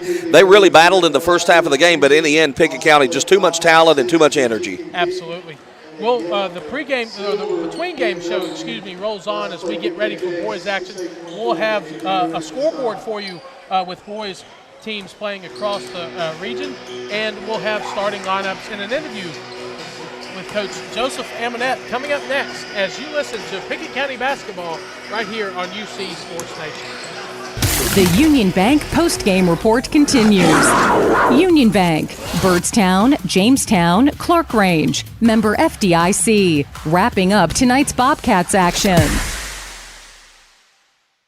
117 years of serving the Upper Cumberland. Not many businesses can say that. Union Bank can, and yet Union Bank keeps changing to meet the needs of today. Mobile banking, text banking, you pay bills, Union Bank makes your life easier. And when you want to dream a new home, a new business, new car, local people sit down with you to make it happen. Union Bank, Highway 111 Birdstown, also Jamestown and Clark Range. Years of service, modern tools to be your bank. Union Bank, member FDIC, equal housing lender. Livingston Regional Hospital wants to say thank you. Thank you. Thank you. Thanks. Livingston Regional is thankful for the community in which we serve. Keeping your family healthy. Delivering the best health care possible. Today, when there are so many options available, Livingston Regional says thank you today and in the new year. You can trust Livingston Regional's experienced team of doctors, nurses, and specialists to keep your family healthy. Livingston Regional Hospital. Visit mylivingstonhospital.com. Today, your health, your home. Tip-off approaching for boys teams across UC Sports Nation. Time to get you ready. Powered by Hall's Sports and Outdoors. I'm Jake Wallman. The Clay County Bulldogs play for third place in the Monticello Bank Classic at Wayne County High School in Kentucky today after falling to McCreary Central of Kentucky yesterday. Their record is 9-3 after the loss, and they'll get the host school in Wayne County today. Bulldogs coach Rob Edwards says this holiday break has been great for his team. I think it's necessary. I'll give you an example. I was talking to my guys yesterday at practice, and I told them that play hard these next 2 days, and then we'll give you 4 days off. It's the best I can do. But for those guys that play football, that's probably the longest stretch of free time they've had since the dead period back in July. When you think about the start of football season and how it played out and how long they went, and jumping right into basketball. So I think it's very important to have this little break right here. Also important to get these games in. The DeKalb County Tigers are 8-4 on the season and have not played since December 20th in the Riverdale Adidas Shootout when they beat MASE 60-21. The Tigers open up District 7 AAA play with losses to Stone Memorial in White County and now get to face undefeated Livingston Academy coming up on Tuesday. Head coach Joey Agee says the Wildcats are going to be tough. They get up and down the floor really well. I've watched some game film on them already, and we're going to have to be ready to get after it on the defensive end. But I think for us is just do what we do well, and continue to do those things, and then I think good things will happen for us. Stone Memorial lost their second game of the season yesterday in the championship of the Renaissance Bank Christmas Classic against Maryville 72-68. Now the Panthers' attention turned towards White County at home as they get back into district play. Panthers coach Neil Capps says the Warriors return a lot of talent. White County, obviously, they got a lot of returning experience. That's the big thing with them. They got 5 guys that they didn't lose a single starter from last year that won the district tournament. So they got a ton of experienced guys who you got a game plan for all of them. So in district play, you can pretty much throw records out the window. I know both teams will have really good records in that one, but it don't matter. It's just going to be competitive. We'll keep you updated with scores throughout the area from UC Sports Nation. We're now joined by Pickett County freshman Addie Lowe as the Lady Bobcats. The Bobcats hit the court in minutes. This is Bobcats basketball pregame. The People's Bank countdown to tip-off. People's Bank and Trust. Losing a loved one can be difficult, but you don't have to go through it alone. Brown Funeral Chapel stands beside you, answering your questions, creating a plan, helping you with the budget, taking care of the details. Brown Funeral Chapel stands beside you in some of the most difficult times of your life. Neighbors and friends ready to be there for you, to remember your loved one with caring and dignity. You don't have to shoulder it all. Brown Funeral Chapel stands beside you. Brown Funeral Chapel. It's game night, but sniffles are slowing your MVP. Your choice is First Choice Family Care. Dad doesn't feel like a pickup game. Your choice is First Choice Family Care, 864-3232. Mom's been benched all weekend. Your choice is First Choice Family Care. Taking care of your family team all year round. Primary care, preventative care, wellness. Your choice is First Choice Family Care. Walk-ins and appointments. Your choice is First Choice Family Care. Always accepting new patients. We're now joined by Pickett County freshman Addie Lowe as the Lady. Our countdown to Bobcats basketball. The People's Bank countdown to tip-off. People's Bank and Trust of Pickett County. When your day-to-day work causes pain, when your daily exercise stops you cold, when picking up the groceries or your grandchild makes you ache, call Milestone. Milestone Physical Therapy improves lives. Milestone builds futures by finding the source of your pain. It's not about covering up the aches, it's about getting rid of them. Call 864-8090 for an appointment. 864-8090. Orthopedic care that improves your life. With over 20 years experience, see Laura Reagan at Milestone Physical Therapy. People's Bank is first and foremost an independent community bank. Money placed on deposit and entrusted to our care is reinvested into local communities in the form of loans to help finance homes, cars, boats, RVs, vacations, business equipment, and almost anything else you can think of. At People's Bank, we focus on taking care of the neighborhoods where our depositors live. People's Bank and Trust Company, with offices in Byrdstown and Albany, investing in the future, one customer at a time. Equal housing lender, member FDIC. This is David Price, your Twin Lakes Business Solutions consultant. The holidays are a wonderful time to count the many blessings of this year. And if you're a small business owner, it's also a time to be planning for next year. Twin Lakes would love to help with fast, reliable gig speed, broadband, and voice packages, all at prices that will have you counting even more blessings. Give me a call today at 476-2151 or visit twinlakes.net to learn how Twin Lakes can transform your business today. Time is money, and if your car's transmission is out of sorts, if your heating and cooling system is on the fritz, if your car will not start, it's costing you time. Pryor's Auto Spot gets it repaired. Work done right, on time, and that puts money back in your pocket. And Pryor's has tires to keep you running. No need to go anywhere else. Pryor's Auto Spot, 8410 Highway 111. Save time. Schedule your repair job at pryorsautospot.com. Getting your vehicle repaired. Pryor's.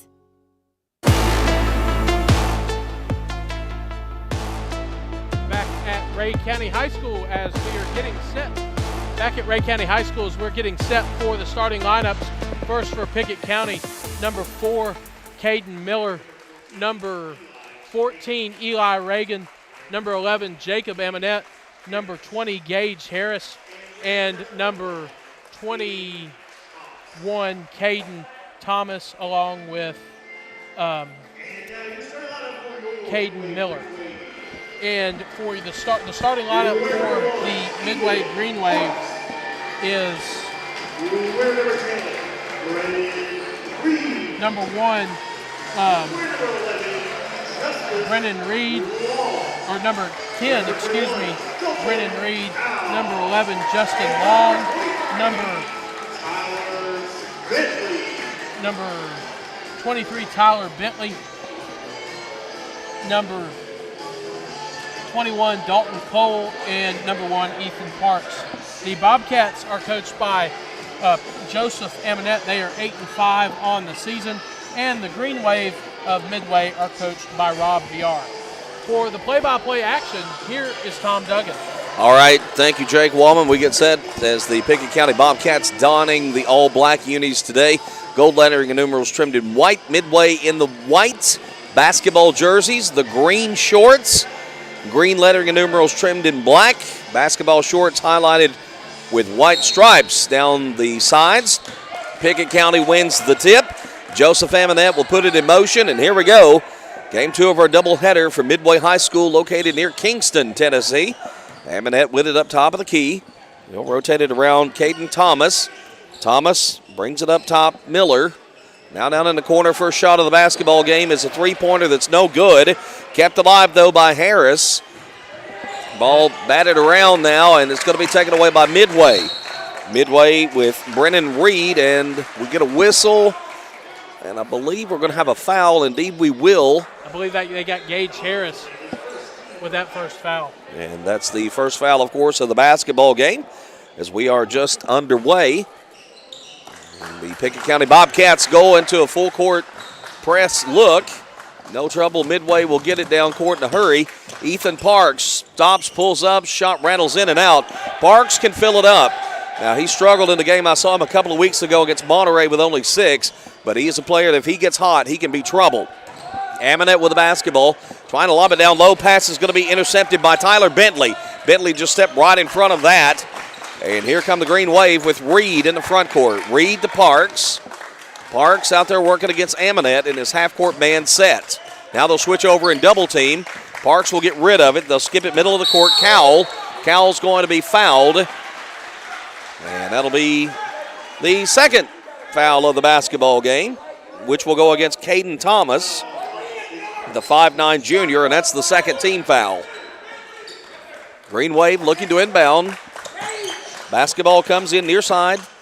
And a quick pass down into the low post. Turnaround jumper by Bentley won't go. Rebound taken away, Pickett County. Hammond will push it. One of the things that we talked about on the way up here is how Pickett likes to run.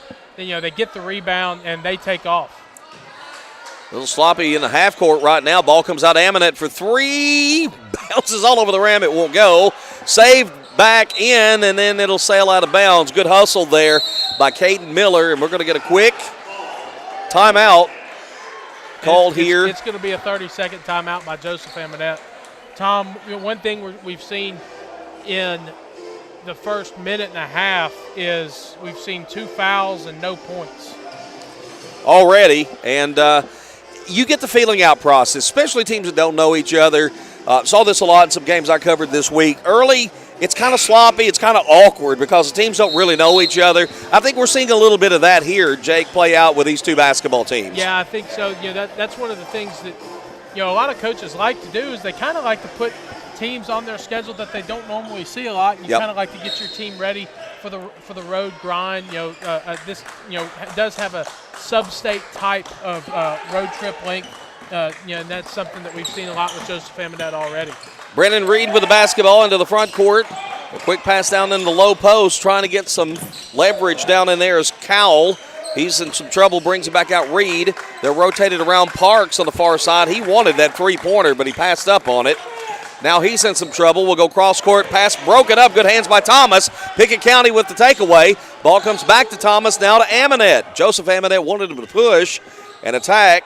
They'll set it up now in the half court, though. He's Joseph Aminet saying, look in the high post. 3 on the way by Aminet is up and no good, short. Rebound Davis. Davis then loses it.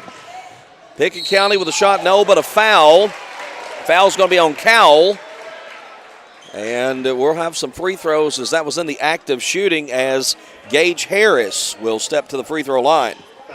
Tom, one quick question for you as they go to the free throw line. That as they were fighting for the ball there on the floor, why didn't they call that a jump ball right there? It's a judgment call a lot of times, Jake, and I've seen both instances. I've even seen them where nobody had clear possession of the ball at all, and they would call a jump ball. Sometimes they'll wait until they legitimately are tied up with the basketball. Usually it's your officiating crew, whatever they see, whatever they're accustomed to calling. And the funny thing is, sometimes in different parts of the state, officiating is a little bit different. And certainly we'll see some differences here that we see in the Upper Cumberland region. 0-0 is your score, 5:41. We played 2 minutes and 19 seconds without a point. That may change here as Harris goes to the free throw line for 2 shots. We'll try to break that goose egg tie on the scoreboard. First one's good, and we now have a point. Harris, the 5'9 junior, makes it 1-0 Bobcats. He'll go here looking to make it 2-0. Second one good. Harris gets the Bobcats on the board. Now they're going to settle into that 2-2-1 full court press. No problem for Midway. Finding Davis. Davis fumbled it off his foot, was able to recover it. Basketball to Reed. Reed with it out top. Reed and Justice Long battling up top.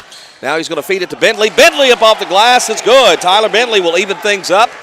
Now that we've broken the ice, we may see an onslaught of scoring here as Pickett County quickly into the front court. Ball comes down in the post to Reagan. Kicks it back out for a 3 on the way. That's up. That's no good by Harris. Now there's a jump ball as 2 players head to the floor. Pickett County's Caden Thomas holding on there for dear life. Pickett County's going to get some subs as Payne Burton and Lyric Paris. Also Dylan Anderson. All checking into the basketball game. It will be Midway basketball. Ball comes into Reed. Reed looking, driving, takes it all the way around. Aminet shot up and good. Reed, strong move to the bucket. It's 4-2 Midway. Ball into the front court for Pickett County. Quick rotation on the far side to Anderson. Now comes back near side. Along the baseline, they'll go Paris. Paris will bring it back out. Aminet's going to try a 3. In and out again, no good. Aminet not finding his rhythm as of yet. It stays 4-2 as Davis brings it up against the double team. He'll go to Reed. Reed gets it down low. Shot up off the glass is good by Cowell. And it's now 6-2. Midway with the lead. Amonette in the front court. Quick ball movement down along the baseline. Now pass in the corner. Shot from 3 up. It's no good. That was Reagan on the 3. Pickett County keeps it alive. We'll go back in that corner with Reagan. Now back cross court and a quick pass up top of the circle. Amonette for 3. It's good. Maybe he's going to warm up after that one. Had missed a couple. Nails that one at 6-5. Tom, that was some nice ball movement by Pickett County. They were able to get a couple effort rebounds, pass the ball around, get a nice open shot from Jacob Amonette. I like the patience certainly shown there. And it will be, we'll get a foul. And I missed who the foul was called on Pickett County. Is sub checking into the game. Bentley is out. Evan Lemons is into the game. Lemons, a junior. 6-5. Ball comes in for a three-pointer on the way by Parks. It won't go. And ball will get out of bounds. I think last touch by Pickett County. It was last touch by Pickett County. Dylan Anderson. Jake, almost, we're getting come flying in here. Say we're getting close to getting into the action here. He was about to join the broadcast. I got to say, my basketball days are long gone. As the ball checked in for Pickett County, here's Reed on the wing, working against Amonette. Reed skips it down inside Lemons. Lemons turnaround jumper falls short. Rebound being fought for, taken away Pickett County. That's Anderson. Anderson to Amonette. Amonette brings it up court. Amonette feeds it off the right side. Quick cross-court pass. There's a 3 on the way. It's up and short by Anderson. Rebound plucked away by Midway. It'll be Cowell. Cowell up the court to Reed. Reed looking, driving, goes right at Amonette. Puts a shot up. No, they're going to call a foul. Foul, I believe, will be Amonette. And indeed, it will be the first on Jacob Amonette in this basketball game. Tom, I think the foul that they got down here moments ago was on Jacob Amonette as well. That was the one I missed as Reed misses the first free throw. And we may have to, we're going to see Amonette check out. It doesn't look like Joseph Amonette is going, he's arguing with the official at the moment. Second free throw, no good. Missed them both. Reed comes away empty-handed. Pickett County on the run. Amonette leading the charge into the front court. Ball shot up off the baseline is no good by Paris. Ball still free. It is picked up by Amonette. He'll attack the basket. Shot no, but a foul. And now Jacob Amonette will go to the free throw line, courtesy of Bentley. And that is number 1 on Bentley, number 2 on the Midway team. Cade Miller checking back in for Pickett County. I believe Paris checked out. Ball comes in. Amonette for 3. That was I thought it was going to be a shooting foul, but they ruled it on the floor. But Jacob Amonette says, no problem. I'll just hit a three-pointer instead. 8-6. Pickett County jumps out front. Reed for 3 short. Rebound taken away by the Bobcats. Reagan to Amonette. Amonette crosses the timeline. Ball up top. Comes right back to Amonette. He wants a 3, and that's short. Rebound, Amonette. He'll go right at the basket. Shot no, and that's got to be in the act of shooting. I was pretty sure the last one was. I think that one definitely was in the act of shooting. And, well, okay. I was waiting for a second there, as I believe the foul was on Cowell. They've not announced. And again, if you're listening at home and wondering why we're confused now and then, we are catty-cornered at one end of the court, and some parts of the other end of the court are a little tough to see. Tom, I think they did get Dalton Cowell for that foul, and that's his second foul. Indeed, and Cowell's going to check out with that. So now fouls are tied at 3 apiece between Pickett County and Midway. So Amonette sets for the second toss on the way up. No good. He missed both of those, but kept alive. Pickett County hangs on to the basketball. They'll bring it right back out. He'll try a 3. Amonette will. No good. Parks with a rebound for Midway. Parks trying to get fancy there. Coughed up the ball. Lemons had it, but Lemons, in trying to find Coleman Ellison, who's checked in, threw it out of bounds. Things a bit sloppy here, and I'm we're going to see Jacob Amonette come out. Of course, he's got those 2 fouls. They're going to call a timeout here. 2:09 left to play in the opening period, 8-6. They're going to make this one a 30-second as well, Tom. Timeout asked for, I do believe, by Midway. That would be their second 30-second. That would leave them with 3 full timeouts for the remainder of the ballgame. Talking about the strategy use of those timeouts, you really want to save those full timeouts for the second half, maybe late in the first half, or those 30 seconds, if you want to say, you want to save those timeouts, the 30 seconds, if you want to draw something at the end of the half, or maybe at the end of the game, something like that. Coaches, they typically hate burning them up early. Mm-hmm. Yeah, we've seen that. Yeah, you mentioned that now Midway is out of 30-second timeouts. And so it's Reagan who brings it up court. Reagan gives the ball off to Anderson. Back out to Reagan. Over on the wing. And quickly back up top, Reagan. Reagan for 3. Yes! Rattles in good. Eli Reagan from downtown. His first bucket. It's 11-6. Here's Parks all the way down. Forces one up. Banks and Clanks won't go.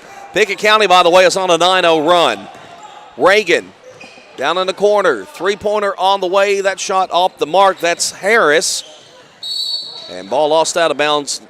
Last touch by Pickett County. It'll be Midway basketball as Caden Thomas will check back in and Dylan Anderson will get a breather. One of the things that I was able to talk to Coach Amonette about before the game, Jacob Amonette had 14 points, had a really good game, and it really helps this Pickett County team if he's able to play better. Payne Burton with a steal on the inbound pass. He'll take it up off the glass and good. Pickett County now on an 11-0 run. Parks has it popped loose. Here they come with Caden Miller leading the charge. Miller for the uncontested layup, good. Pickett County getting into a rhythm here. It's 15-6. They're on a 13-0 run. Trapped by double team is Reed. He'll get it to the front court. Parks is yet to score, and he's still yet to score. Missed it. Had a finger roll layup, would not go. Had the rebound swiped away from him. Now Reagan on the move. Reagan, 50 seconds to play. 3-pointer from the corner on the way by Harris is no good. And a loose ball foul on a hold. Looks like it's going to be called here on Thomas. And that would be number 2 on Caden Thomas. And that'll be team foul number 5 on Pickett County. And now Thomas will exit the basketball game. He's getting coached up, I believe, from Joseph Amonette down on the other end of the bench. Anderson back in for the Bobcats. Ball comes in. Here's Reed weaving his way through traffic. 42 seconds. He's going to fall down. Ball goes flying and flopping. Bodies hit the floor, and they're going to call that a jump ball. Yep. And that I think that was maybe Payne Burton that was able to stick his hand in there, try and force a steal. Pickett almost came away with that steal, but they were able to get the jump ball in the alternate possession. So it'll be Pickett ball with Reagan leading the charge up court. 35 seconds left in the period. 15-6. Reagan out in the corner. Here comes Harris. Harris fires it out on the wing. Anderson wants a 3, won't go. Gets his own rebound. Fighting against the double team. Will bring it back out. Reagan for 3. Bottom. Reagan knocks down his second trifecta. 18-6. 15 seconds left in the opening period. And a near steal there as they were harassing Justice Long all the way up to court were the Bobcats. They knock it out of bounds near midcourt, and Midway will inbound it. Parks is going to check out of the basketball game. Nice 3 for Eli Reagan. He was wide open on the wing. Beautiful look and knocked it down, no problem. Basketball comes into Reed. Reed get it to the front court. Lemons. They're working around Bentley, who's back out there. Bentley has some pressures. Going to have the ball deflected. Another jump ball. This time it's going to go to the Green Wave. 2.4 seconds left. 18-6 in the first period. Pickett County on a 16-0 run to have opened up this dozen-point lead. A little heave-ho on the inbound. Shot by Reed, no good. And that's it for the first quarter with your score. It's Pickett County 18, Midway 6. You are listening to Bobcat Basketball from UCSportsNation.com. Most insurance ads end at competitive rates, as if that's all that matters. As your local professional insurance agent, that's just where Kiesling Insurance begins. When it comes to insuring your home, your car, or your business, Kiesling Insurance offers you personalized service and advice, along with a choice of companies to fit your needs. And yes, competitive rates, too. When you need insurance, call them, or be sure and contact the team at Kiesling Insurance or visit them online at KieslingINS.com for details about life, home, auto, or business. As Pickett County soars higher this year, so does Amanette Eagle Auction. When you need your property sold, there's not a better team to call. Amanette Eagle Auction has the knowledge, skills, and tools to get the most money for you and your family. Check out eagleauctions.com to find out more or to see information on upcoming auctions. You might find just what you're looking for. Thanks, Amanette Eagle Auctions. When you need to get it sold, call Amanette Eagle Auction. We soar higher. Start of the second quarter at Midway High School in Kingston, Tennessee. Slow start, but Pickett County is now on a 13-0 run as they lead 18-6 here at the start of the second quarter. Looking at the scoring, Jacob Eminette and Eli Reagan both lead the Bobcats with 6. For the play-by-play action, here's Tom Duggan. And here's Reagan making an approach to the basket, kicks it out to Harris. Going to come up top of the circle now, Payne Burton. Rotated around to Anderson. Anderson, cross-court pass is going to be picked away by Cowell. Cowell comes driving up court. Shot no, but a foul. Cowell will go to the free throw line. They got Gage Harris. Cowell was able to bump into Harris. Saw Harris was not set, and I believe that is his second. It is. Harris, Amanette, Thomas all with 2, as a matter of fact. And it will be free throws here for Dalton Cowell. Midway 0 for 2 in the first period from the charity stripe, both those from Brennan Reed. Sets up, shot on the way is good for Cowell. He'll get another. 3 for Cowell, and that will snap the 16-0 run by the Pickett County Bobcats. They trailed 6-2 and closed out that first period on a 16-0 run.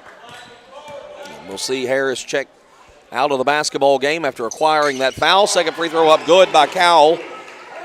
And the lead is 10 for Pickett County. Jacob Amanette's back into the basketball game. He himself nursing a couple of fouls. Cross-court pass, Anderson up top, Amanette. Amanette gets it on the wing. Shot by Reagan is up and good. Eli Reagan knocks down his third trifecta. He's got 9. The lead is 13. And Pickett County pressuring in the backcourt. Almost had a takeaway. Reed's able to get through. Weaving his way through traffic. Flips one up at the goal, no good, but he'll draw contact and a foul. Yeah, that was the same situation as Gage Harris found himself in. Eli Reagan was straight up, and that was number 10, Brennan Reed, that went in, saw that Eli Reagan was out of control and took advantage of it. Reed not getting it done at the free throw line, however, early on as he's 0 for 3. It looks like Ethan Parks is going to check back into the basketball game. Reed, second shot on the way, good. Snaps out of his funk there. He's got 3 in the lead, back to a dozen. Amanette brings it up court. In the corner, Reagan. Reagan's been hot lately, and he's going to stay that way. That's his 4th three-pointer. 12 points for Eli Reagan. 24-9. Parks has it picked away. Here's Amanette in a foot race up court. Amanette goes all the way. He'll draw the foul. Jacob Amanette will go to the free throw line for 2 shots here. As he just broke loose from the pack, and it was a foot race up court. It'll be Reed on the foul, and Reed picks up his first, team 4th. Already Midway shooting the bonus for the rest of the half. Pickett County's picked up 7 fouls along the way, so any further fouls will lead to free throws as Amanette has the first one crawl over the rim good. He had missed his first 2. 7 points now for Jacob Amanette. Set, shot on the way good. Got them both. 26-9. Pickett County comfortably out front. Parks with the basketball, trying to work it up court. Gets a screen from Lemons. Gets it into the front court, and that went off his foot out of bounds. Turnover. That's the thing with Parks. He gets a little wild. Yeah, he's gotten into the wild. He's gotten into the lane a couple times, gotten a little wild, just kind of lost control of the basketball. I saw that when they played Monterey as well. He's a good athlete, you can tell, but he gets a little ahead of himself. And if that's the case there as he loses the basketball. Pickett County, pass going to be stolen away. That pass was intended for Burton. Taken away, here's Reed. Reed down the right-hand side of the court. Reed drives it in there, flips it up, no. Lemons keeps it alive, brings it back out. Here's a three by Cowell, is up at short. Long rebound comes out Anderson. Anderson, his pass had to be saved by Aminet. Aminet fortunate that it landed right in the hands of Anderson. Pass, long pass up court, now cross court up top to Aminet. And we're going to get a foul away from the basketball. That's against Pickett County. Jake, I was kind of shielded from what happened. Did you have a look at what happened there? I think it was Dalton Cowell trying to get to the basketball, just went through a player. And I couldn't see the Pickett player that he went through, but it looked like a Midway foul down at this end of the court. I want to think they called Paris for the foul, which would be his first. And a full timeout asked for by Midway. 6:09 to play. You're listening to Bobcats basketball from UCSportsNation.com. It's game night, but sniffles are slowing your MVP. Your choice is First Choice Family Care. Dad doesn't feel like a pickup game. Your choice is First Choice Family Care, 864-3232. Mom's been benched all weekend. Your choice is First Choice Family Care. Taking care of your family team all year round. Primary care, preventative care, wellness. Your choice is First Choice Family Care. Walk-ins and appointments.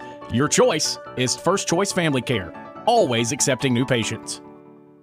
117 years of serving the Upper Cumberland. Not many businesses can say that. Union Bank can, and yet Union Bank keeps changing to meet the needs of today. Mobile banking, text banking, you pay bills, Union Bank makes your life easier. And when you want to dream a new home, a new business, new car, local people sit down with you to make it happen. Union Bank, Highway 111 Birdstown, also Jamestown and Clark Range. Years of service, modern tools to be your bank. Union Bank, member FDIC, equal housing lender. 26-9 as the Pickett County Bobcats lead. 6:09 left to play in the second quarter.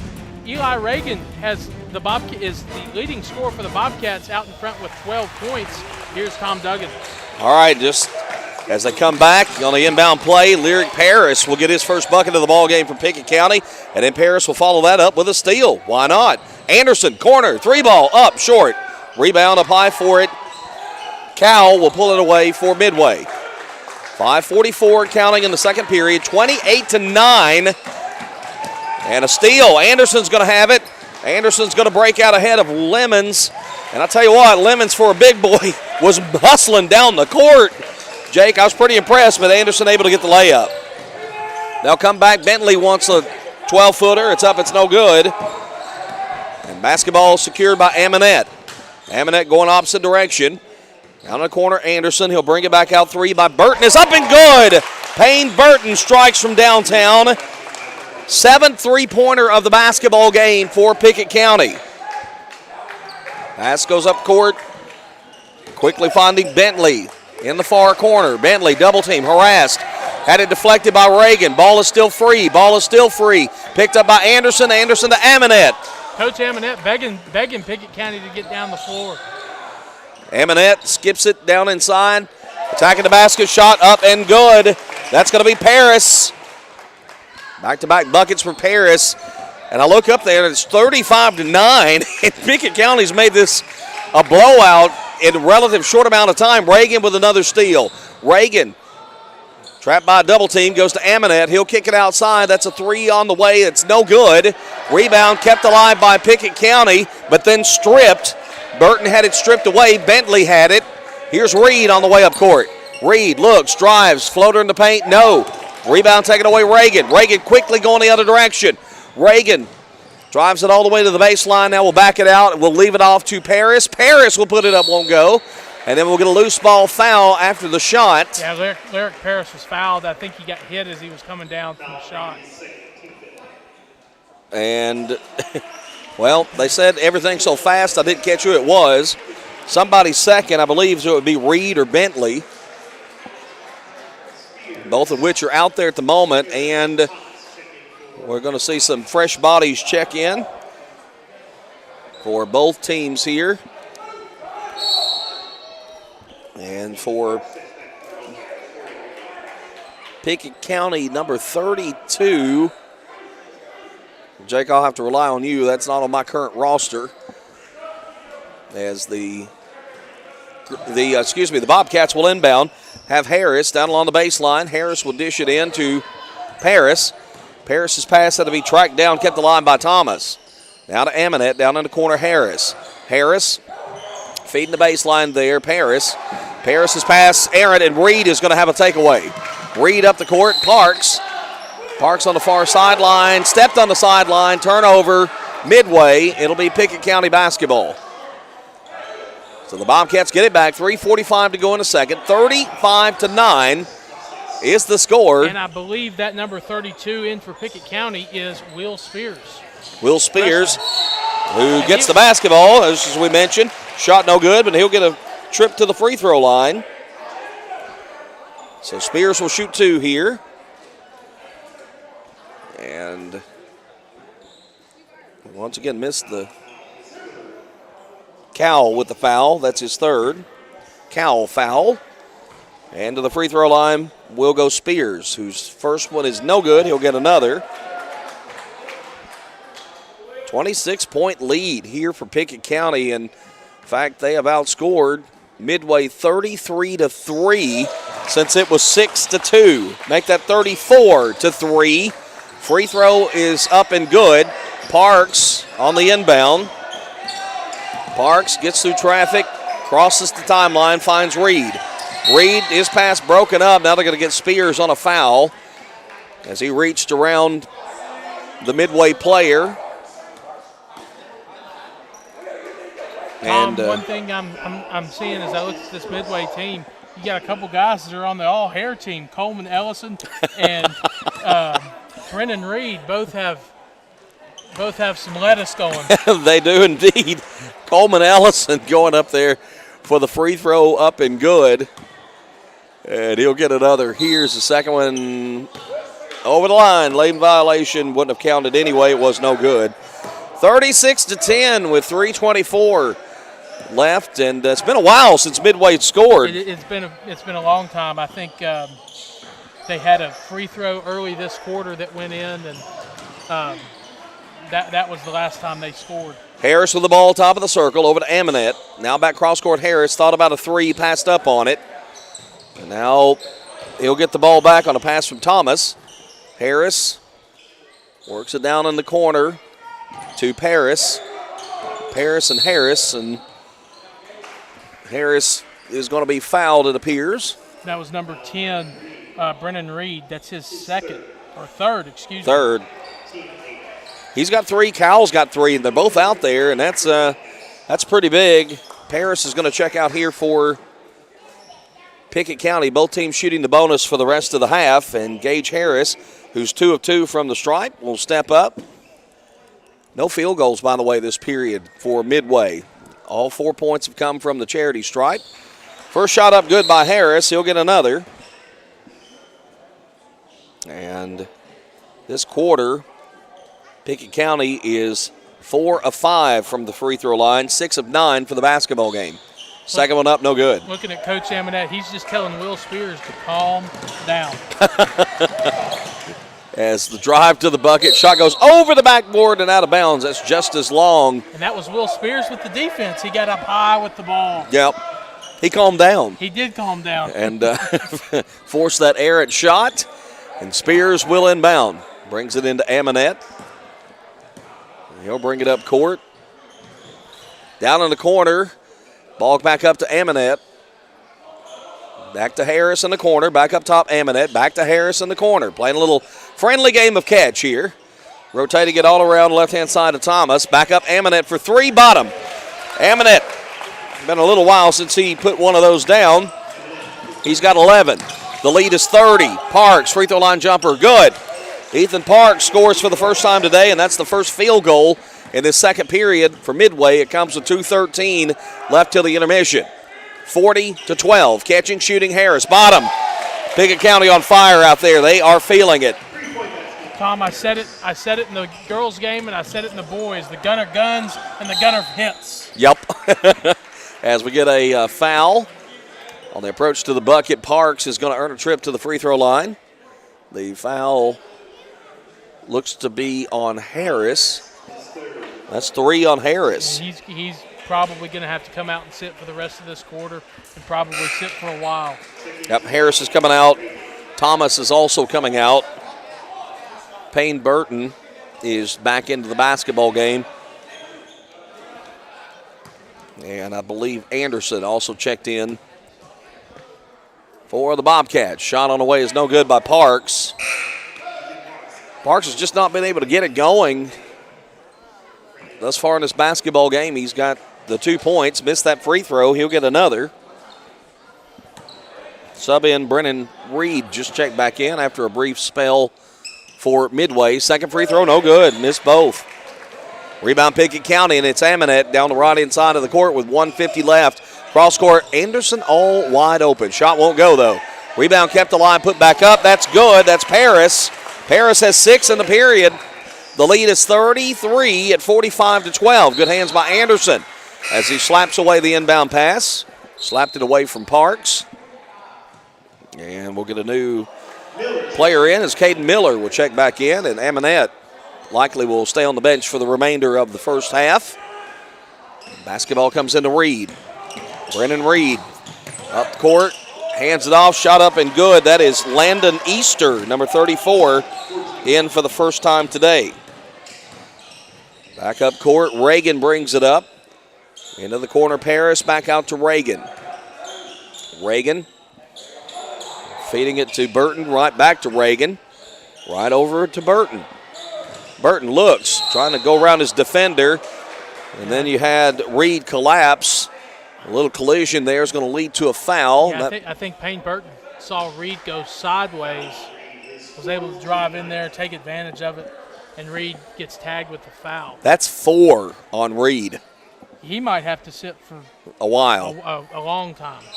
Free throw up good by Burton. He'll get another. He's got 6. You playing with danger, leaving a kid out there before halftime with 3 as it is. But that foul, again, will be his 4th. River Phillips, a sophomore, is in, number 40. As the second free throw by Burton is good.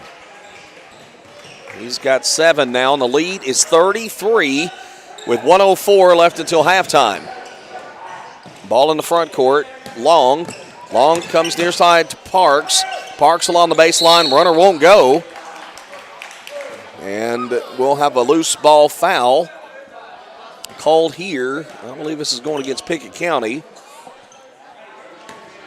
And indeed it will be, as it will send Phillips to the free throw line. Reagan gets his first personal.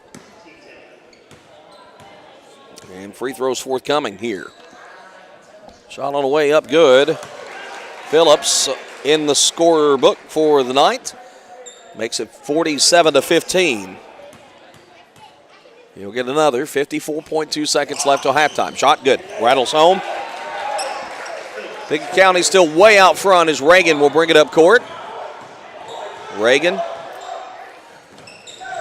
feeds the basketball to Miller. Now down the corner for a 3 up. No good. No good. Yep, Burton with the miss. Rebound Parks. Parks quickly across the timeline. Parks pulls up. 15-footer up, won't go.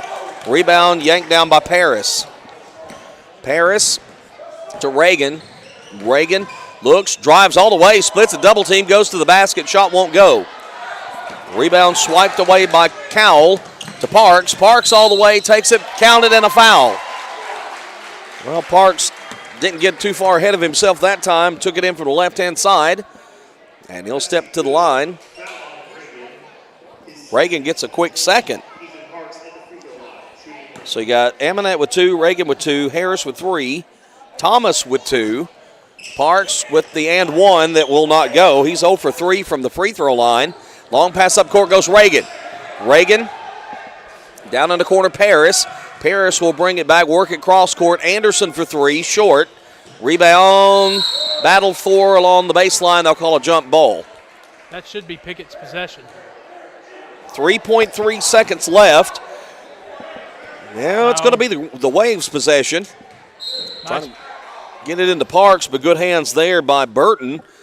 Took about a half a second off the clock as he knocked that out of bounds. And they'll inbound it to Parks. I got to go the length of the court. Parks from half court at the horn. No good. It's halftime. Pickett County in command, 47-18. This is Bobcat basketball from UCSportsNation.com.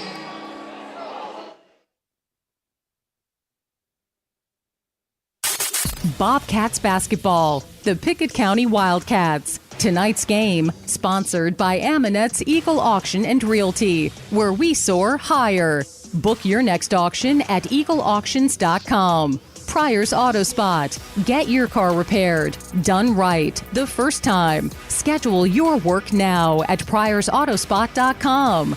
Milestone Physical Therapy. Orthopedic care that improves your life. Call 864-8090 for an appointment. Milestone. And by People's Bank and Trust, Pickett County's community bank. People's Bank, equal housing lender, member FDIC. Sleigh bells ring, are you listening? Burglars in the distance? That's right, nothing can ruin the holidays more than someone taking advantage of your holiday cheer. With Christmas just days away, be proactive and protect your home with Twin Lakes Security. With monitoring as low as $24.99 a month and options like remote arm disarm, lighting control, and video surveillance, your home will be all set for holiday safety. Give us a call at 931-528-2005 or visit twinlakes.net. If you need more space, you want a newer home, or maybe it's time to downsize to a cozy cottage at the water's edge, People's Bank has a home mortgage plan that will help turn your dreams into a reality. Our experienced home mortgage officers have the answers you've been looking for. When it comes to mortgages, whatever it is you want or need, People's Bank is the right place to go. People's Bank and Trust Company, with offices in Byrdstown and Albany, investing in the future, one customer at a time. Equal housing lender, member FDIC. Losing a loved one can be difficult, but you don't have to go through it alone.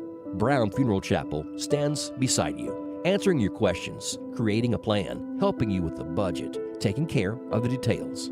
Brown Funeral Chapel stands beside you in some of the most difficult times of your life. Neighbors and friends ready to be there for you, to remember your loved one with caring and dignity. You don't have to shoulder it all. Brown Funeral Chapel stands beside you. Brown Funeral Chapel.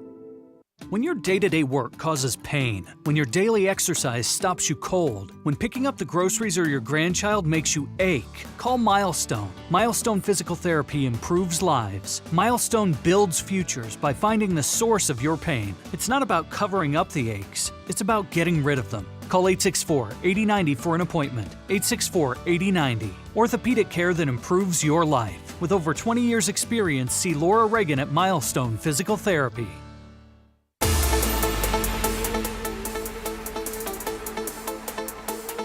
Welcome back to Midway High School, Kingston, Tennessee, as the Pickett County Bobcats are up big, 47-18 at halftime.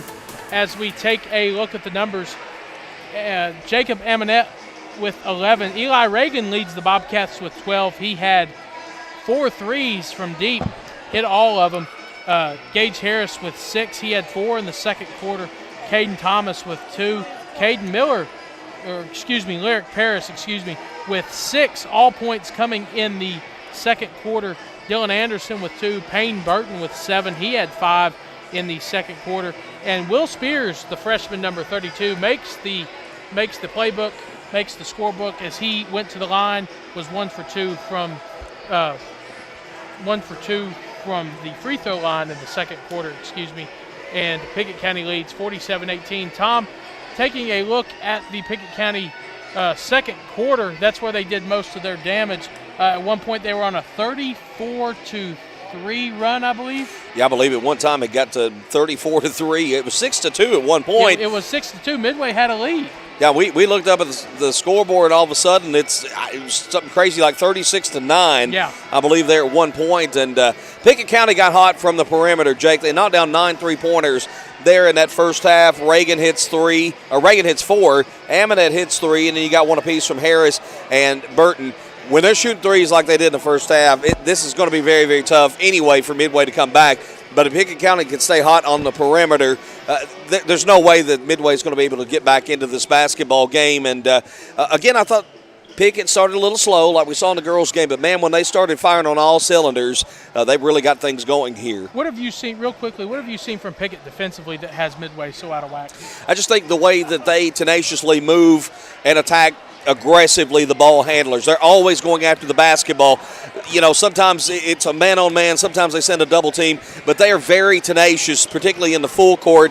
Midway's having a lot of trouble, and then you get like Parks has gotten out of control a couple times. I think it's in their head that they've dealt with the tenacity of Pickett's defense so much in his first half that now it's in Midway's head, and they're making mistakes even when the pressure's not there. And, you know, one thing we real quickly on my end, one thing we like to see, you know, one thing that Pickett really does well is, you know, when there's a missed shot from the opponent, Pickett pulls the rebound down, and it's go, go, go. I think Pickett's pace, you know, on the offensive end has really thrown Midway out of their defensive rhythm as well.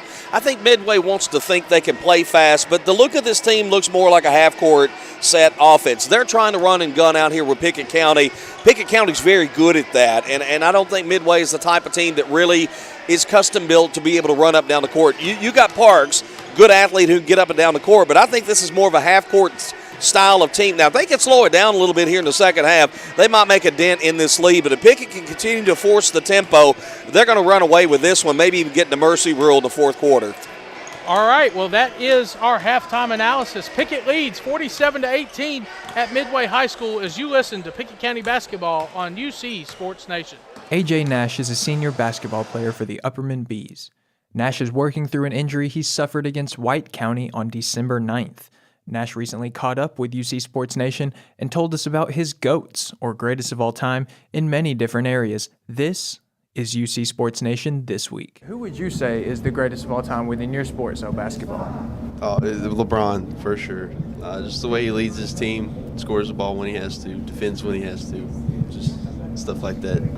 Your favorite other sport, so whatever that might be, who's maybe a greatest of all time kind of stands out?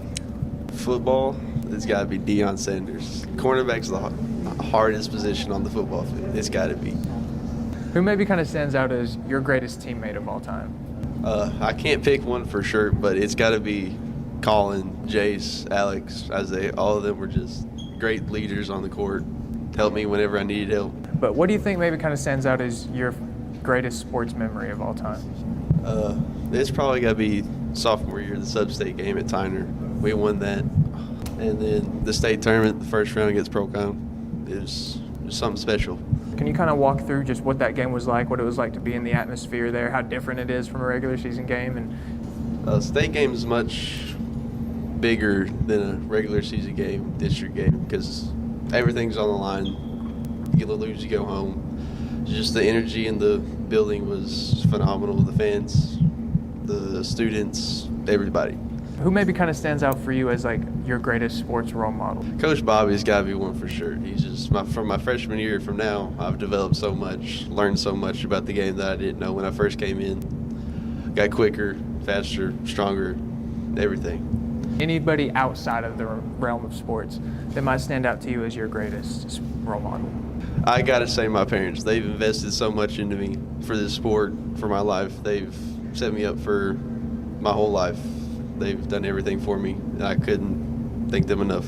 Who would you say is the greatest musician of all time? Greatest rapper of all time got to be Young Boy. It has to be. But what maybe is like your greatest movie of all time? Favorite movie? Probably Remember the Titans. Just what goes on in the movie, that happens, the outcome, everything. What kind of stands out to you as your favorite video game of all time? Call of Duty.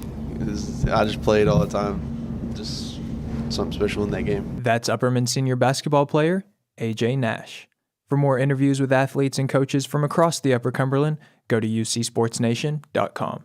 Since 2007, Dale Hollow Exxon has been serving this community. That's a lot of buzzer beaters and great wins. Jason Meadows and the team at Dale Hollow Exxon love the Bobcats and are proud to support the team. On your way to the next game, swing in for a fill-up. Sandwiches, fresh baked goods, and delicious pizza for every Bobcat fan on your team. And of course, Synergy Supreme Gas from Exxon to keep your car running with the speed of the Bobcats. Dale Hollow Exxon. Refuel after every game at Dale Hollow Exxon. Most insurance ads end at competitive rates, as if that's all that matters. As your local professional insurance agent, that's just where Kiesling Insurance begins. When it comes to insuring your home, your car, or your business, Kiesling Insurance offers you personalized service and advice, along with a choice of companies to fit your needs. And yes, competitive rates, too. When you need insurance, call them, or be sure and contact the team at Kiesling Insurance or visit them online at KieslingINS.com for details about life, home, auto, or business. As Pickett County soars higher this year, so does Amanette Eagle Auction. When you need your property sold, there's not a better team to call. Amanette Eagle Auction has the knowledge, skills, and tools to get the most money for you and your family. Check out eagleauctions.com to find out more or to see information on upcoming auctions. You might find just what you're looking for. Thanks, Amanette Eagle Auctions. When you need to get it sold, call Amanette Eagle Auction. We soar higher. It's game night, but sniffles are slowing your MVP. Your choice is First Choice Family Care. Dad doesn't feel like a pickup game. Your choice is First Choice Family Care, 864-3232. Mom's been benched all weekend. Your choice is First Choice Family Care. Taking care of your family team all year round. Primary care, preventative care, wellness. Your choice is First Choice Family Care. Walk-ins and appointments. Your choice is First Choice Family Care. Always accepting new patients.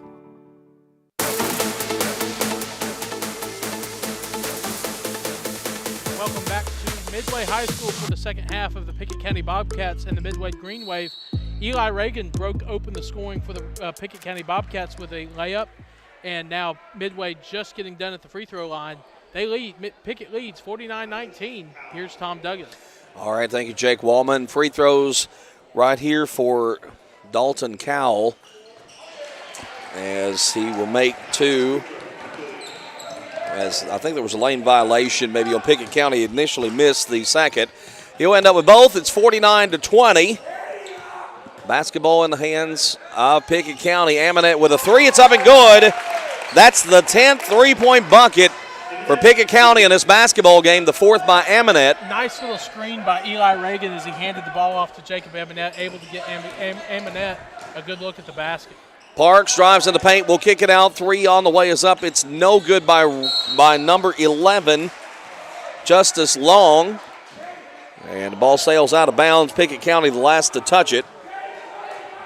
And it will be inbounded by Cowell. Cowell on a little lob into Parks. Parks up will put it in. Parks has 6. Lead is 30 at 52-22. Ball in the front court. Pickett County. Amanette will have it up top. Amanette will leave it off with Caden Miller. Back to Amanette. Three is short. Rebound lost out of bounds off of the foot of Caden Thomas. And it'll go back to the Green Wave with 6:39 on the third period clock. Caden Thomas came around back on that rebound. I thought he had good position to get it. He just couldn't time it up right. Parks will bring it up court for the Green Wave. Down 30. Ball in the corner, three-pointer up off the mark. That's Tyler Bentley with the three.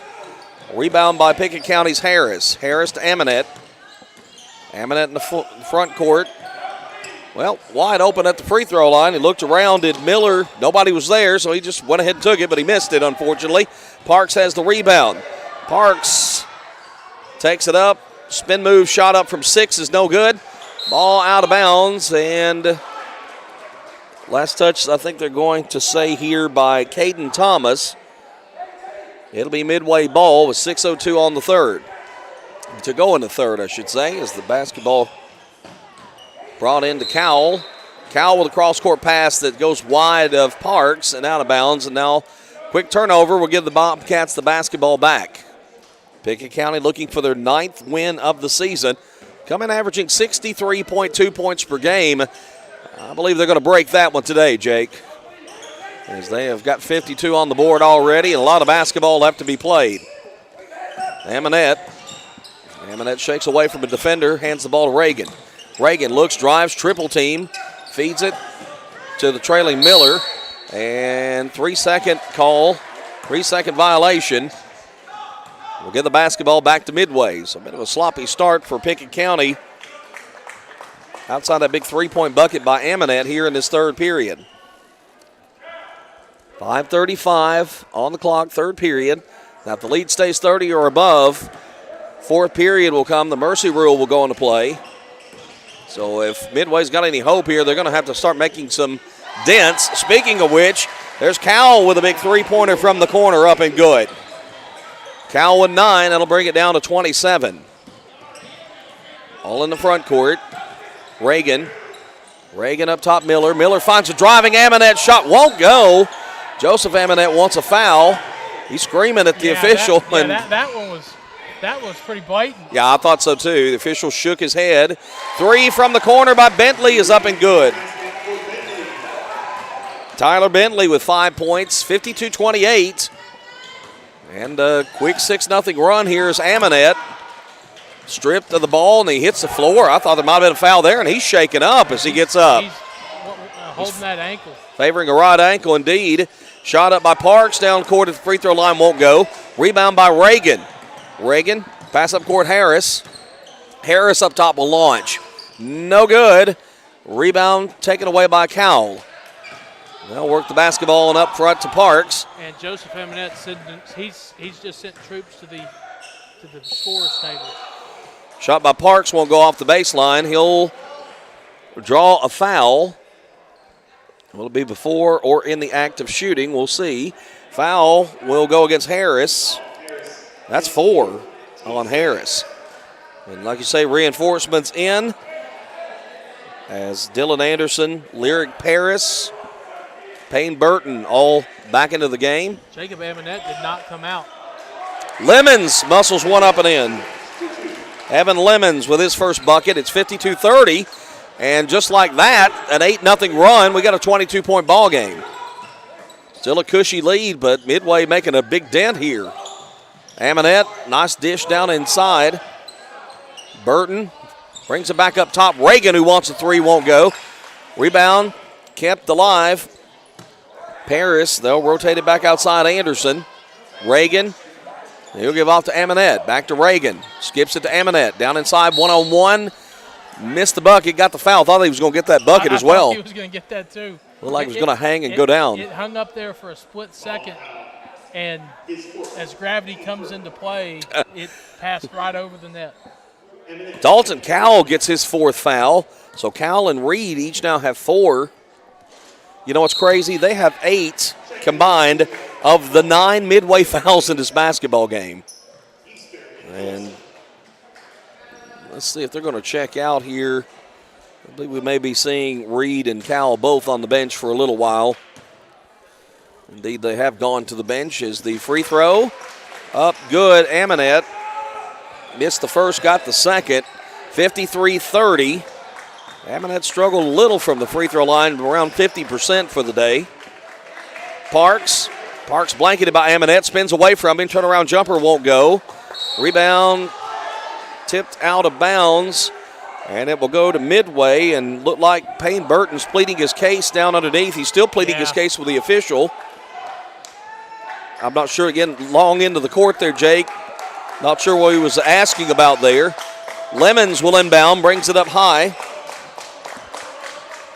Lemons brought it into Long. Long trying to find Easter in the corner. And I don't know how that ref can make that call on being on this side of the floor. I got to call that out of bounds on Pickett County. There was not a Bobcat even close to the basketball. Unless they thought somebody deflected the pass, but bizarre. Lemons goes up with a shot, counted, and a foul. The big man, Nathan Lemons. Evan Lemons, excuse me.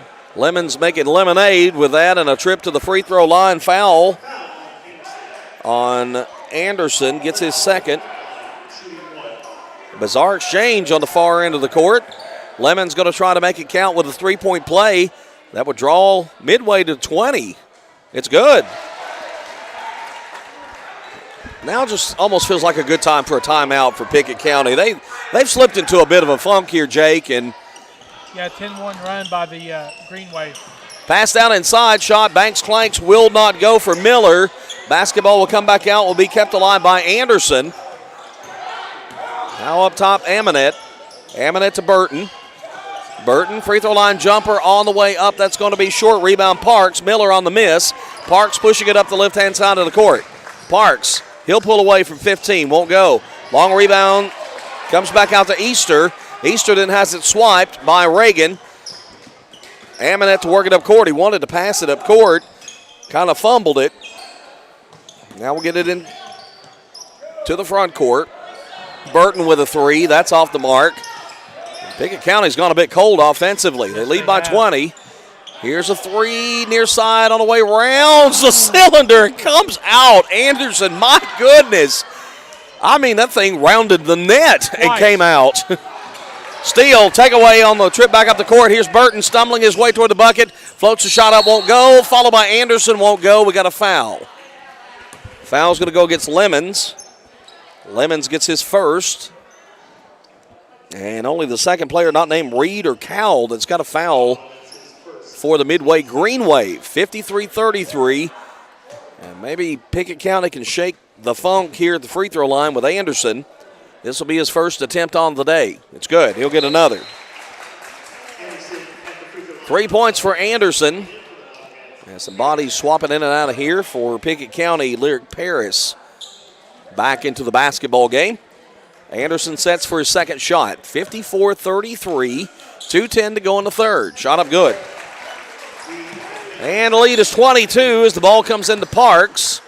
Parks midcourt to Bentley. Quick pass up the court. A quick pass back outside to Long. Long from Ellison.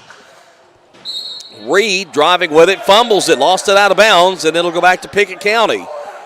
And actually there I thought Pickett County hit it last. Yeah, there was a lull in play for a minute. And I thought they were going to give the ball back to Midway. Basketball into the front court. Reagan, and now working quickly to Paris up top of the circle. Now to Amonette. Amonette wants to draw. Oh, beautiful pass. Beautiful pass. Nice. Amonette sets up Lyric. Lyric off the glass and good. One of the things that Pickett County did so well down in Ray County was these backdoor cuts and stuff like that. That was beautiful. That was another beautiful backdoor cut by Lyric Paris. 57-33. Parks is going to be fouled. And really the contact was because Burton just lost his footing and sort of fell into Parks. He's slow to get up, looking like he's favoring an ankle. Oh, yeah. He is definitely like maybe a left ankle shaking up a little bit. He'll come out. Caden Thomas will return to the court. Hopefully everything's okay with Burton. Parks will inbound side court with 89 seconds left in the third period. And I guess Parks went over the sideline. On the inbound from Lemons, that's what they're going to call it. Turnover Midway. That'll bring the ball into the front court for Pickett County. Paris up top. They'll work it around Amonette. Amonette's going to drive it from the elbow. Takes it all the way in with the left hand up and good. Amonette able to get leverage on Lemons. Just throw that off the glass and in. 17 in the basketball game for Amonette. It's 59-33 with 1:05 left and a quick foul. Going against Caden Thomas as Midway looking to bring it up court. 59-33. I'd say it's been a chippy, ugly third period, and I go back to what I said, if Midway could slow the tempo, and I think they've done a pretty good job of that here, Jake. 1 minute to go in the quarter. Reed back out there with his fouls. He's got 4 of them. Bentley's stripped of the basketball. Pickett County trying to save it. They will as Amonette gets to it in the corner. Amonette brings it up court. 45 seconds left. Near side Anderson wants a three. That won't go. Rebound Bentley. Bentley out to Parks. Parks lost control of it on the far sideline. Gets it back. Pulls up. 18-footer won't go. Tipped by Anderson. It'll get out of bounds. Last touch by Anderson. And that was Caden Thomas trying to save the ball over the Midway bench and almost took a spill into the bleachers. He was going after it. Not a lot of room here at Midway between the bleachers and the stands. Not at all. The seats, sideline seats. 25 seconds. Ball into Parks. Parks into Reed. Reed trying to find it down low. Will get it down in there to Ellison. Ellison has it stripped. Here comes Amonette. Amonette don't have the numbers. No problem. He'll pull up for three. It's good. And Amonette fired up out there. The 11th three-pointer in this basketball game. Lead at 29. 5 seconds. Parks. 3 seconds. Parks steps back for the three. It's no good. That's your third quarter. Pickett County in charge, 62-33. You're listening to Bobcat basketball from UCSportsNation.com. When your day-to-day work causes pain, when your daily exercise stops you cold, when picking up the groceries or your grandchild makes you ache, call Milestone. Milestone Physical Therapy improves lives. Milestone builds futures by finding the source of your pain. It's not about covering up the aches, it's about getting rid of them. Call 864-8090 for an appointment. 864-8090. Orthopedic care that improves your life. With over 20 years experience, see Laura Reagan at Milestone Physical Therapy. Losing a loved one can be difficult, but you don't have to go through it alone. Brown Funeral Chapel stands beside you, answering your questions, creating a plan, helping you with the budget, taking care of the details. Brown Funeral Chapel stands beside you in some of the most difficult times of your life. Neighbors and friends ready to be there for you, to remember your loved one with caring and dignity. You don't have to shoulder it all. Brown Funeral Chapel stands beside you. Brown Funeral Chapel. Start of the fourth quarter at Midway High School. Pickett County leads 62-33. Pickett County able to shake off a rusty third quarter start, able to score 15 points in that third quarter. 15 points in the third quarter is a nice number, Tom, but when Midway scores 15 as well, it kind of mucks it up a little bit. Yeah, indeed. I was going to say that Midway's kind of muddied the water a little bit, able to kind of force a funky tempo that it was able to get them back to within 20. They couldn't get any closer as Pickett County pushed it out to 29. First shot of this fourth quarter by Midway. In fact, no good by Reed. Rebound by the Bobcats. Here's Amonette. Three is up and good. Amonette with a hot hand in that third period with 9. He now has 23 for the ball game. And now the mercy rule is in play with the lead at 32 at 65-33. Parks in the front court. Gives off Lemons. Lemons to Bentley, who wants a three. It's up. It's no good. Up high for the rebound is Reagan. Reagan bringing it back up court. Now to Amonette. Amonette had it poked loose there, but Anderson there to keep it alive. Anderson gets in the paint. He'll fling one up toward the goal. It's no good. And it looks like we'll have free throws coming up here. And they've stopped the clock here. Should be running at this point. It should be a 32-point lead. Should be a mercy rule. Foul is on Ellison getting his first. Anderson to the free throw line. First one up and good. He'll get another. He's 3 of 3 from the line. Pickett County now 12 of 17 from the stripe. Both teams into the third, 11 of 16 from the free throw line. The irony, Pickett had 11 free throws and 11 three-pointers so far in the basketball game. Now they've got 13 free throws. Is both up and good for Anderson. And the lead 67-33, 7:10 to play. Parks works the ball up court. Picked up by Amonette at midcourt. Parks looking, skips it down into the corner. Quick pass inside to Ellison. Ellison's going to be fouled. And I really don't know why they're stopping the clock. The margin is 30-plus in the fourth. Maybe they don't know that. Maybe they don't. Ellison. That could be a thing, too. Ellison inbounds to Parks, not in the act of shooting there. Parks along the baseline, skips it out, picked away, stolen by Thomas. Thomas will take it all the way, has it knocked loose. Good hustle. Getting back up court there by Justice Long to knock that basketball away. And the basketball will stay in the hands of Pickett County. Oh, that's as easy as it gets. Inbounded it to a wide open Paris.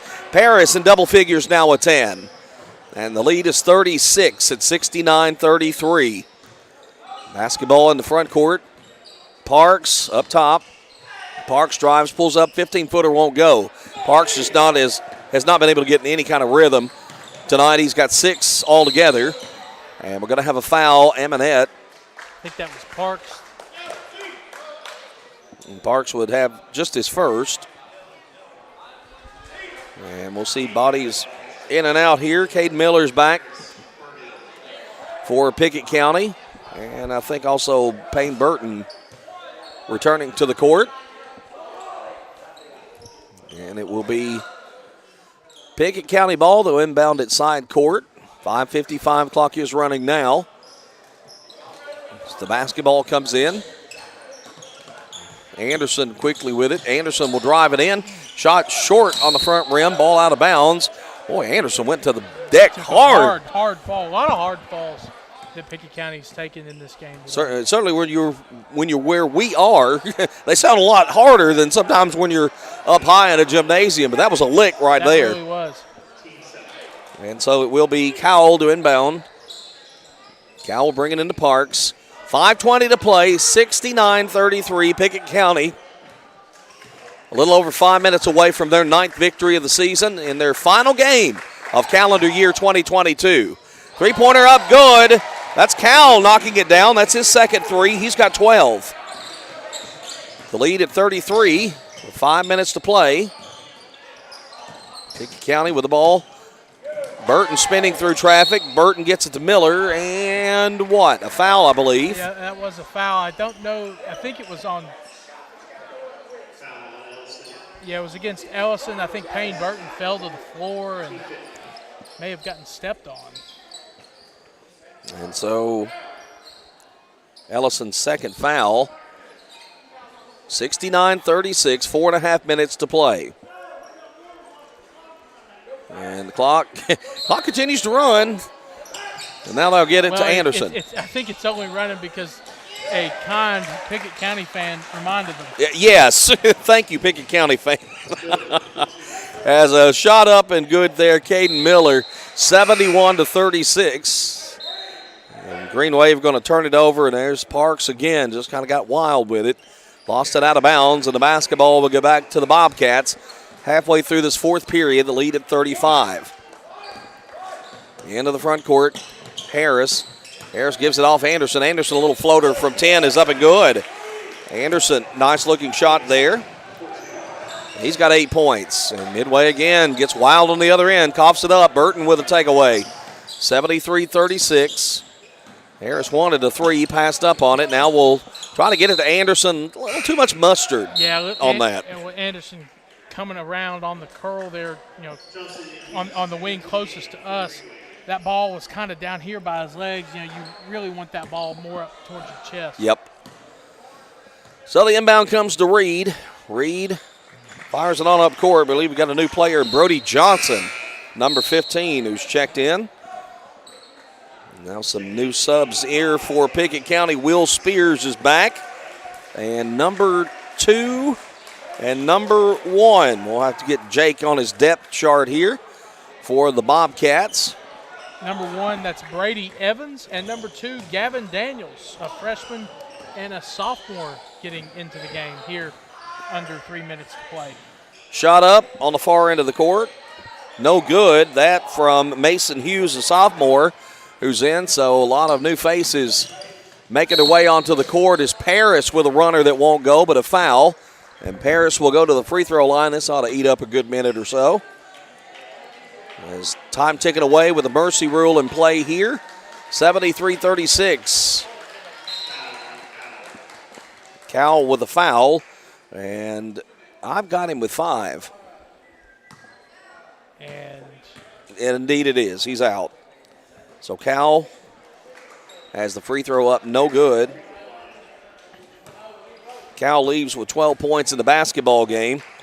Paris missed both. Rebound kept alive, though, by Pickett County. Comes right back to Paris. Jump stop, shot off the bottom of the rim. He got too far up under there. And scramble for the basketball near side. Did he get a timeout? He got one. Joseph Amanek got the timeout. And will hold on to the basketball with 1:49 left to play.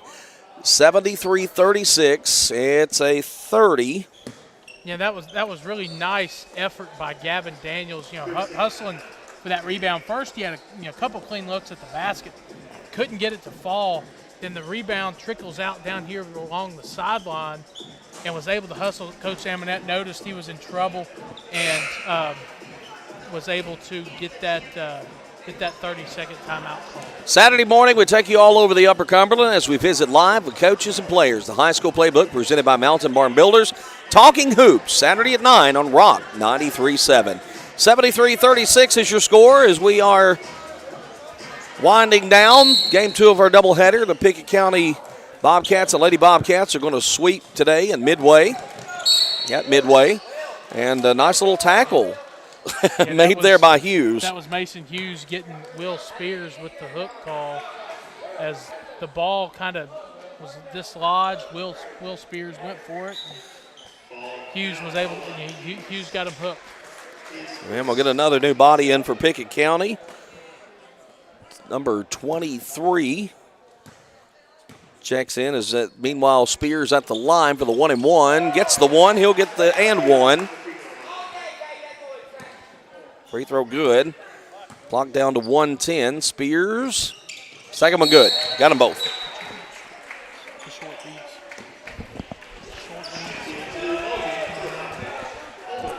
It's 75-36 as the ball in the front court for Midway. Down to 50 seconds with the clock winding. Hughes with a turnaround jumper up and good. Mason Hughes gets his name in the scorebook. 42 seconds. Pickett. Jake going for the basketball. I thought we were going to have that one. 0-0 into the game. Misses a shot. Rebound by Hughes. As Pickett County getting way on down the bench here. 0-0. That is Joey Elder, another freshman. Joey Elder. And fresh faces out there for Midway. That's a travel as River Phillips. You got to dribble the basketball if you're going to start running toward the bucket. It's not football where you can put it under your arm here. Down to the last 8 seconds. Pickett County's going to run it out. They're going to win this basketball game today. 75-38 is going to be your final score as the Bobcats improve to 9-5 overall on the season. Post-game wrap when we come back. You are listening to Bobcat Basketball from UCSportsNation.com. UC Sports Nation's live coverage of Bobcats basketball, sponsored by Union Bank. With the modern tools to make banking easier. The experience you can count on. Union Bank. Member FDIC. By Dale Hollow Exxon. Refuel after every game at Dale Hollow Exxon. By Livingston Regional Hospital. Today, when every second matters, depend on Livingston Regional. And by Brown's Funeral Chapel, helping families all across Pickett County. Proud to support the Bobcats. Brown's Funeral Chapel. 117 years of serving the Upper Cumberland. Not many businesses can say that. Union Bank can, and yet Union Bank keeps changing to meet the needs of today.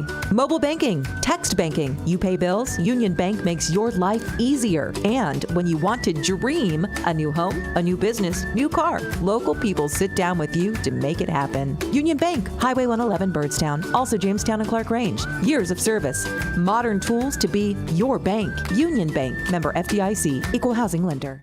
Most insurance ads end at competitive rates, as if that's all that matters. As your local professional insurance agent, that's just where Kiesling Insurance begins. When it comes to insuring your home, your car, or your business, Kiesling Insurance offers you personalized service and advice, along with a choice of companies to fit your needs. And yes, competitive rates, too. When you need insurance, call them, or be sure and contact the team at Kiesling Insurance or visit them online at KieslingINS.com for details about life, home, auto, or business. When your day-to-day work causes pain, when your daily exercise stops you cold, when picking up the groceries or your grandchild makes you ache, call Milestone. Milestone Physical Therapy improves lives. Milestone builds futures by finding the source of your pain. It's not about covering up the aches, it's about getting rid of them. Call 864-8090 for an appointment. 864-8090. Orthopedic care that improves your life. With over 20 years' experience, see Laura Reagan at Milestone Physical Therapy. As Pickett County soars higher this year, so does Amonette Eagle Auction. When you need your property sold, there's not a better team to call. Amonette Eagle Auction has the knowledge, skills, and tools to get the most money for you and your family. Check out eagleauctions.com to find out more or to see information on upcoming auctions. You might find just what you're looking for. Thanks, Amonette Eagle Auctions. When you need to get it sold, call Amonette Eagle Auction. We soar higher. Putting the wraps on tonight's game, the Union Bank post-game report. Visit your Birdstown Union Bank location. Local bank, local decisions. Union Bank. Welcome back to Midway High School as the Pickett County Bobcats, both teams come on the road and get big wins. The boys win by a score of 75-38 That is now their lowest total given up this year. Their lowest previous total was, I believe it was 41 when they beat Cumberland County in the Hall of Fame game in Crossville to start the season. I'm Jake Wallman, joined by Tom Duggan as Tom Duggan fills in for Casey Bolden this week. Tom, two very good wins by the Pickett County boys and the Pickett County girls today, able to take the long bus trip and come on the road and get it done. This is a bizarre time of year, Jake. We know with the holiday, school's not in. Teams try to stay in a routine a little bit, and a lot of teams will play in these tournaments around Christmas time because guess what? When the calendar flips to January, it's pretty much district games. You want to be ready for district, so you want to be playing good. Today I thought Pickett County, both games, that came out a little flat in both games, but as the games wore on, they broke out of it, got in a rhythm, played the kind of games that they like to play. Credit Midway, they were scrappy in both basketball games. I know you're going to look at the final of this boys game, 75-38, but it was close early on throughout that first period in particular. But once Pickett County really got going, they played some really good basketball, and you want to feel good, go out of the calendar year with a victory, get set to start district play on Tuesday night. Yeah, you mentioned that both teams kind of picked their pace of play up. The girls started a little bit slow. The boys started a little bit slow as well, as we didn't have a lot of points through about maybe the first 2 or 3 minutes of this game. Let's take a look at the totals for the Pickett County boys. Jacob Amonette led the Bobcats with 23 and led all scorers with 23. Eli Reagan chipped in 12, and Lyric Parrish chipped in 10. So 3 Bobcats see double digits. Gage Harris and Caden Miller with 6. Dylan Anderson also threw in 6. Payne Burton with 9. Will Spears, one of the freshmen that was able to get in today, saw 3 points. He had 2 in the fourth quarter for a for 3 for a total of 75. And looking back at the girls' totals real quickly today, if you happened to miss that one, Emmy Lowe with 25, Zoe Nicholas with 21, Allie Amonette with 7, Ella Kiesling with 11, Kelly Tompkins with 6, and Addie Lowe with 2, as the Lady Bobcats were without Callie Reeder today, unfortunately. So two really good games by the Bobcats as they were able to come on the road and get it done. Tom. Yeah, I think good wins again to go out of the year and have victories certainly help. And I know that it's some mixed reviews for the 2 Pickett County teams at Ray County, but they come here, long road trip. You kind of equated it, and I like the way you put it, to a sectional game. You're doing a lot of traveling. You're going on the road. It's always tough to play on the road, no matter what time of year that it is. But and you see an opponent you don't see all that often, and you're going to see a lot of that once the postseason rolls around. I think overall a very good day for Pickett County. Very good day for Pickett County as they come out on top in the girls' game.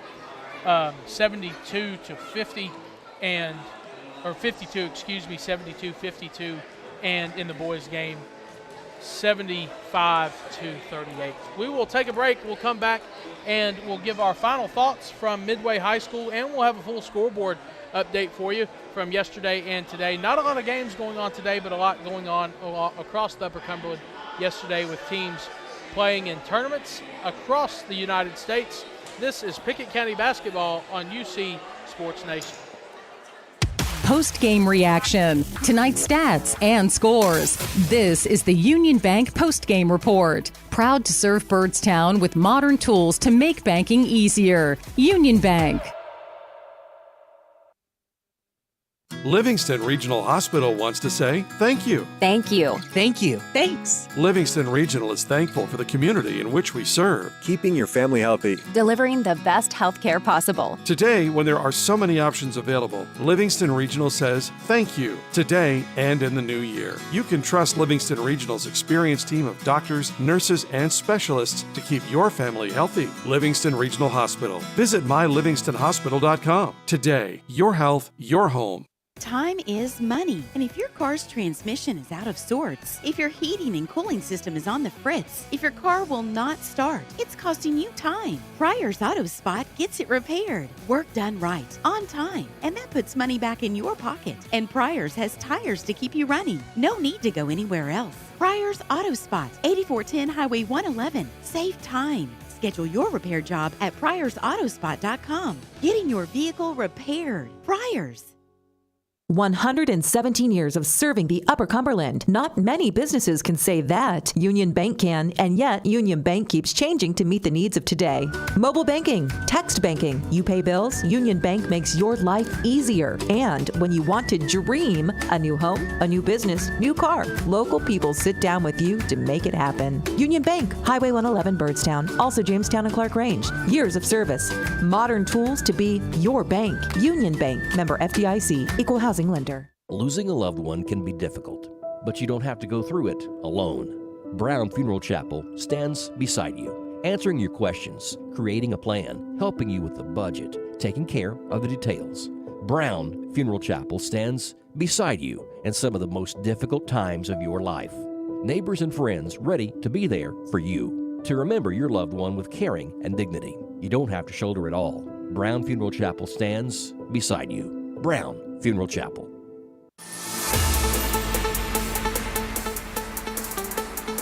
Welcome back to Midway High School in Kingston, Tennessee, as the Pickett County Bobcats and the Lady Bobcats both emerged victorious today. I'm Jake Wallman, joined by Tom Duggan as we wrap up, taking a look at your scoreboard first for the girls. Not a lot of action going on with teams across the Upper Cumberland today, as most teams played their final game in their final respective Christmas tournament yesterday. But we do have one score outside of the Bobcats dispatching of Midway 72-52. Van Buren County beat Brookwood, Georgia today, 59-28 down in Florida, as the Van Buren County girls wrap up their Christmas tournament. Taking a look at scores from yesterday, Clark Range tops Blacksburg, South Carolina, 64-23. Cumberland County tops East Forsyth, North Carolina, 60-38. Hewitt, Trussville, Alabama beat White County 46-40. Warren County tops Long Reach, Maryland at 71-12. York tops Monroe County, Kentucky, 58-26. Upperman tops Lumpkin County, Georgia, and I believe that is the 2021 reigning state champion for the state of Georgia, 60-45. And for the first time since 2016, Livingston topped Cookeville 51-49 on a game-winning three for Hallie Ledbetter. Flipping over to our boys' scoreboard, the lone score we have in, along with Pickett County beating Midway 75-38. Clay County topped Wayne County, Kentucky 85-81. And then yesterday's scores, York tops Demopolis, Alabama 66-60. Clay County fell to McCreary Central, Kentucky 64-56. White County fell to Pleasant Grove, Alabama 60-52. Clark Range topped Simpson Academy 84-53. Livingston topped Jellicoe last night 70-41. They're off to a 12-0 start. They're going to look to push that to 13-0, and I believe that's the first time in school history, Tom, as they are getting set to go, I believe, just about now. Jacob Vinson, our own Jacob Vinson, will have that call over on WLIV if you'd like to listen into that game. And Josh Hurd led the Cavs down in Florida with 26 points to beat Pace, Florida 59-41.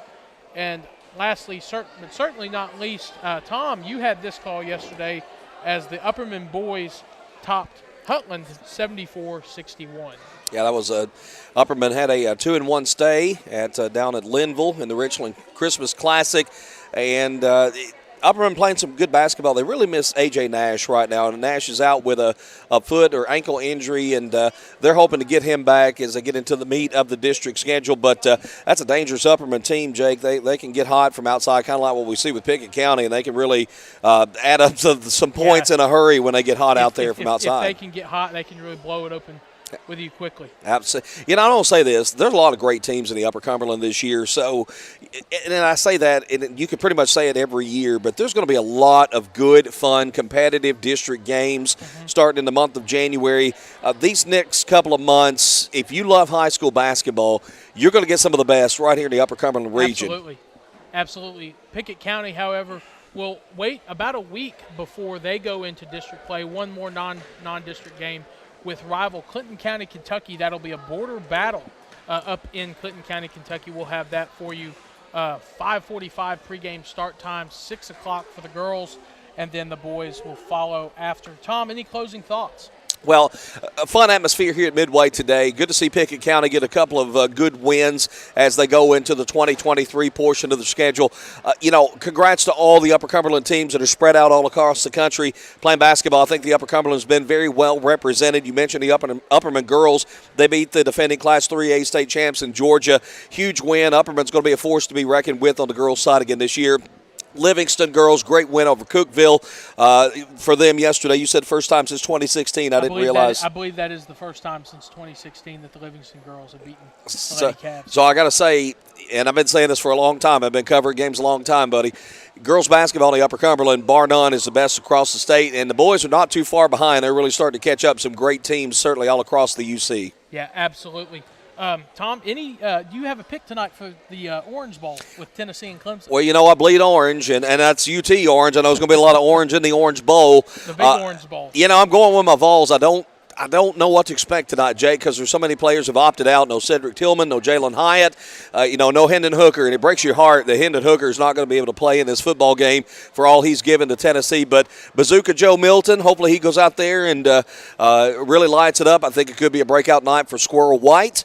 Maybe see a little more Dylan Sampson, some guys we were talking about on our trip up here. And just want a good football game, and I'm hoping we get that tonight in the Orange Bowl. Well, I certainly hope the Vols come out on top as well, as I am a proud Tennessee alum. I don't want to give a score because I don't want to let myself down. Yeah, I'm not going that route because now I can pick Clemson to win 42-14, and knowing the way I jinx things, Tennessee just might win it tonight. Well, hopefully the Vols come out on top. We will talk to you this Tuesday night, from Clinton County, Kentucky. For Tom Duggan, I'm Jake Wallman. You've been listening to Pickett County Basketball as the Pickett County boys and girls win from Midway today, 72-52 and 75-38. For Pickett County Basketball, you've been listening to UCSportsNation.com.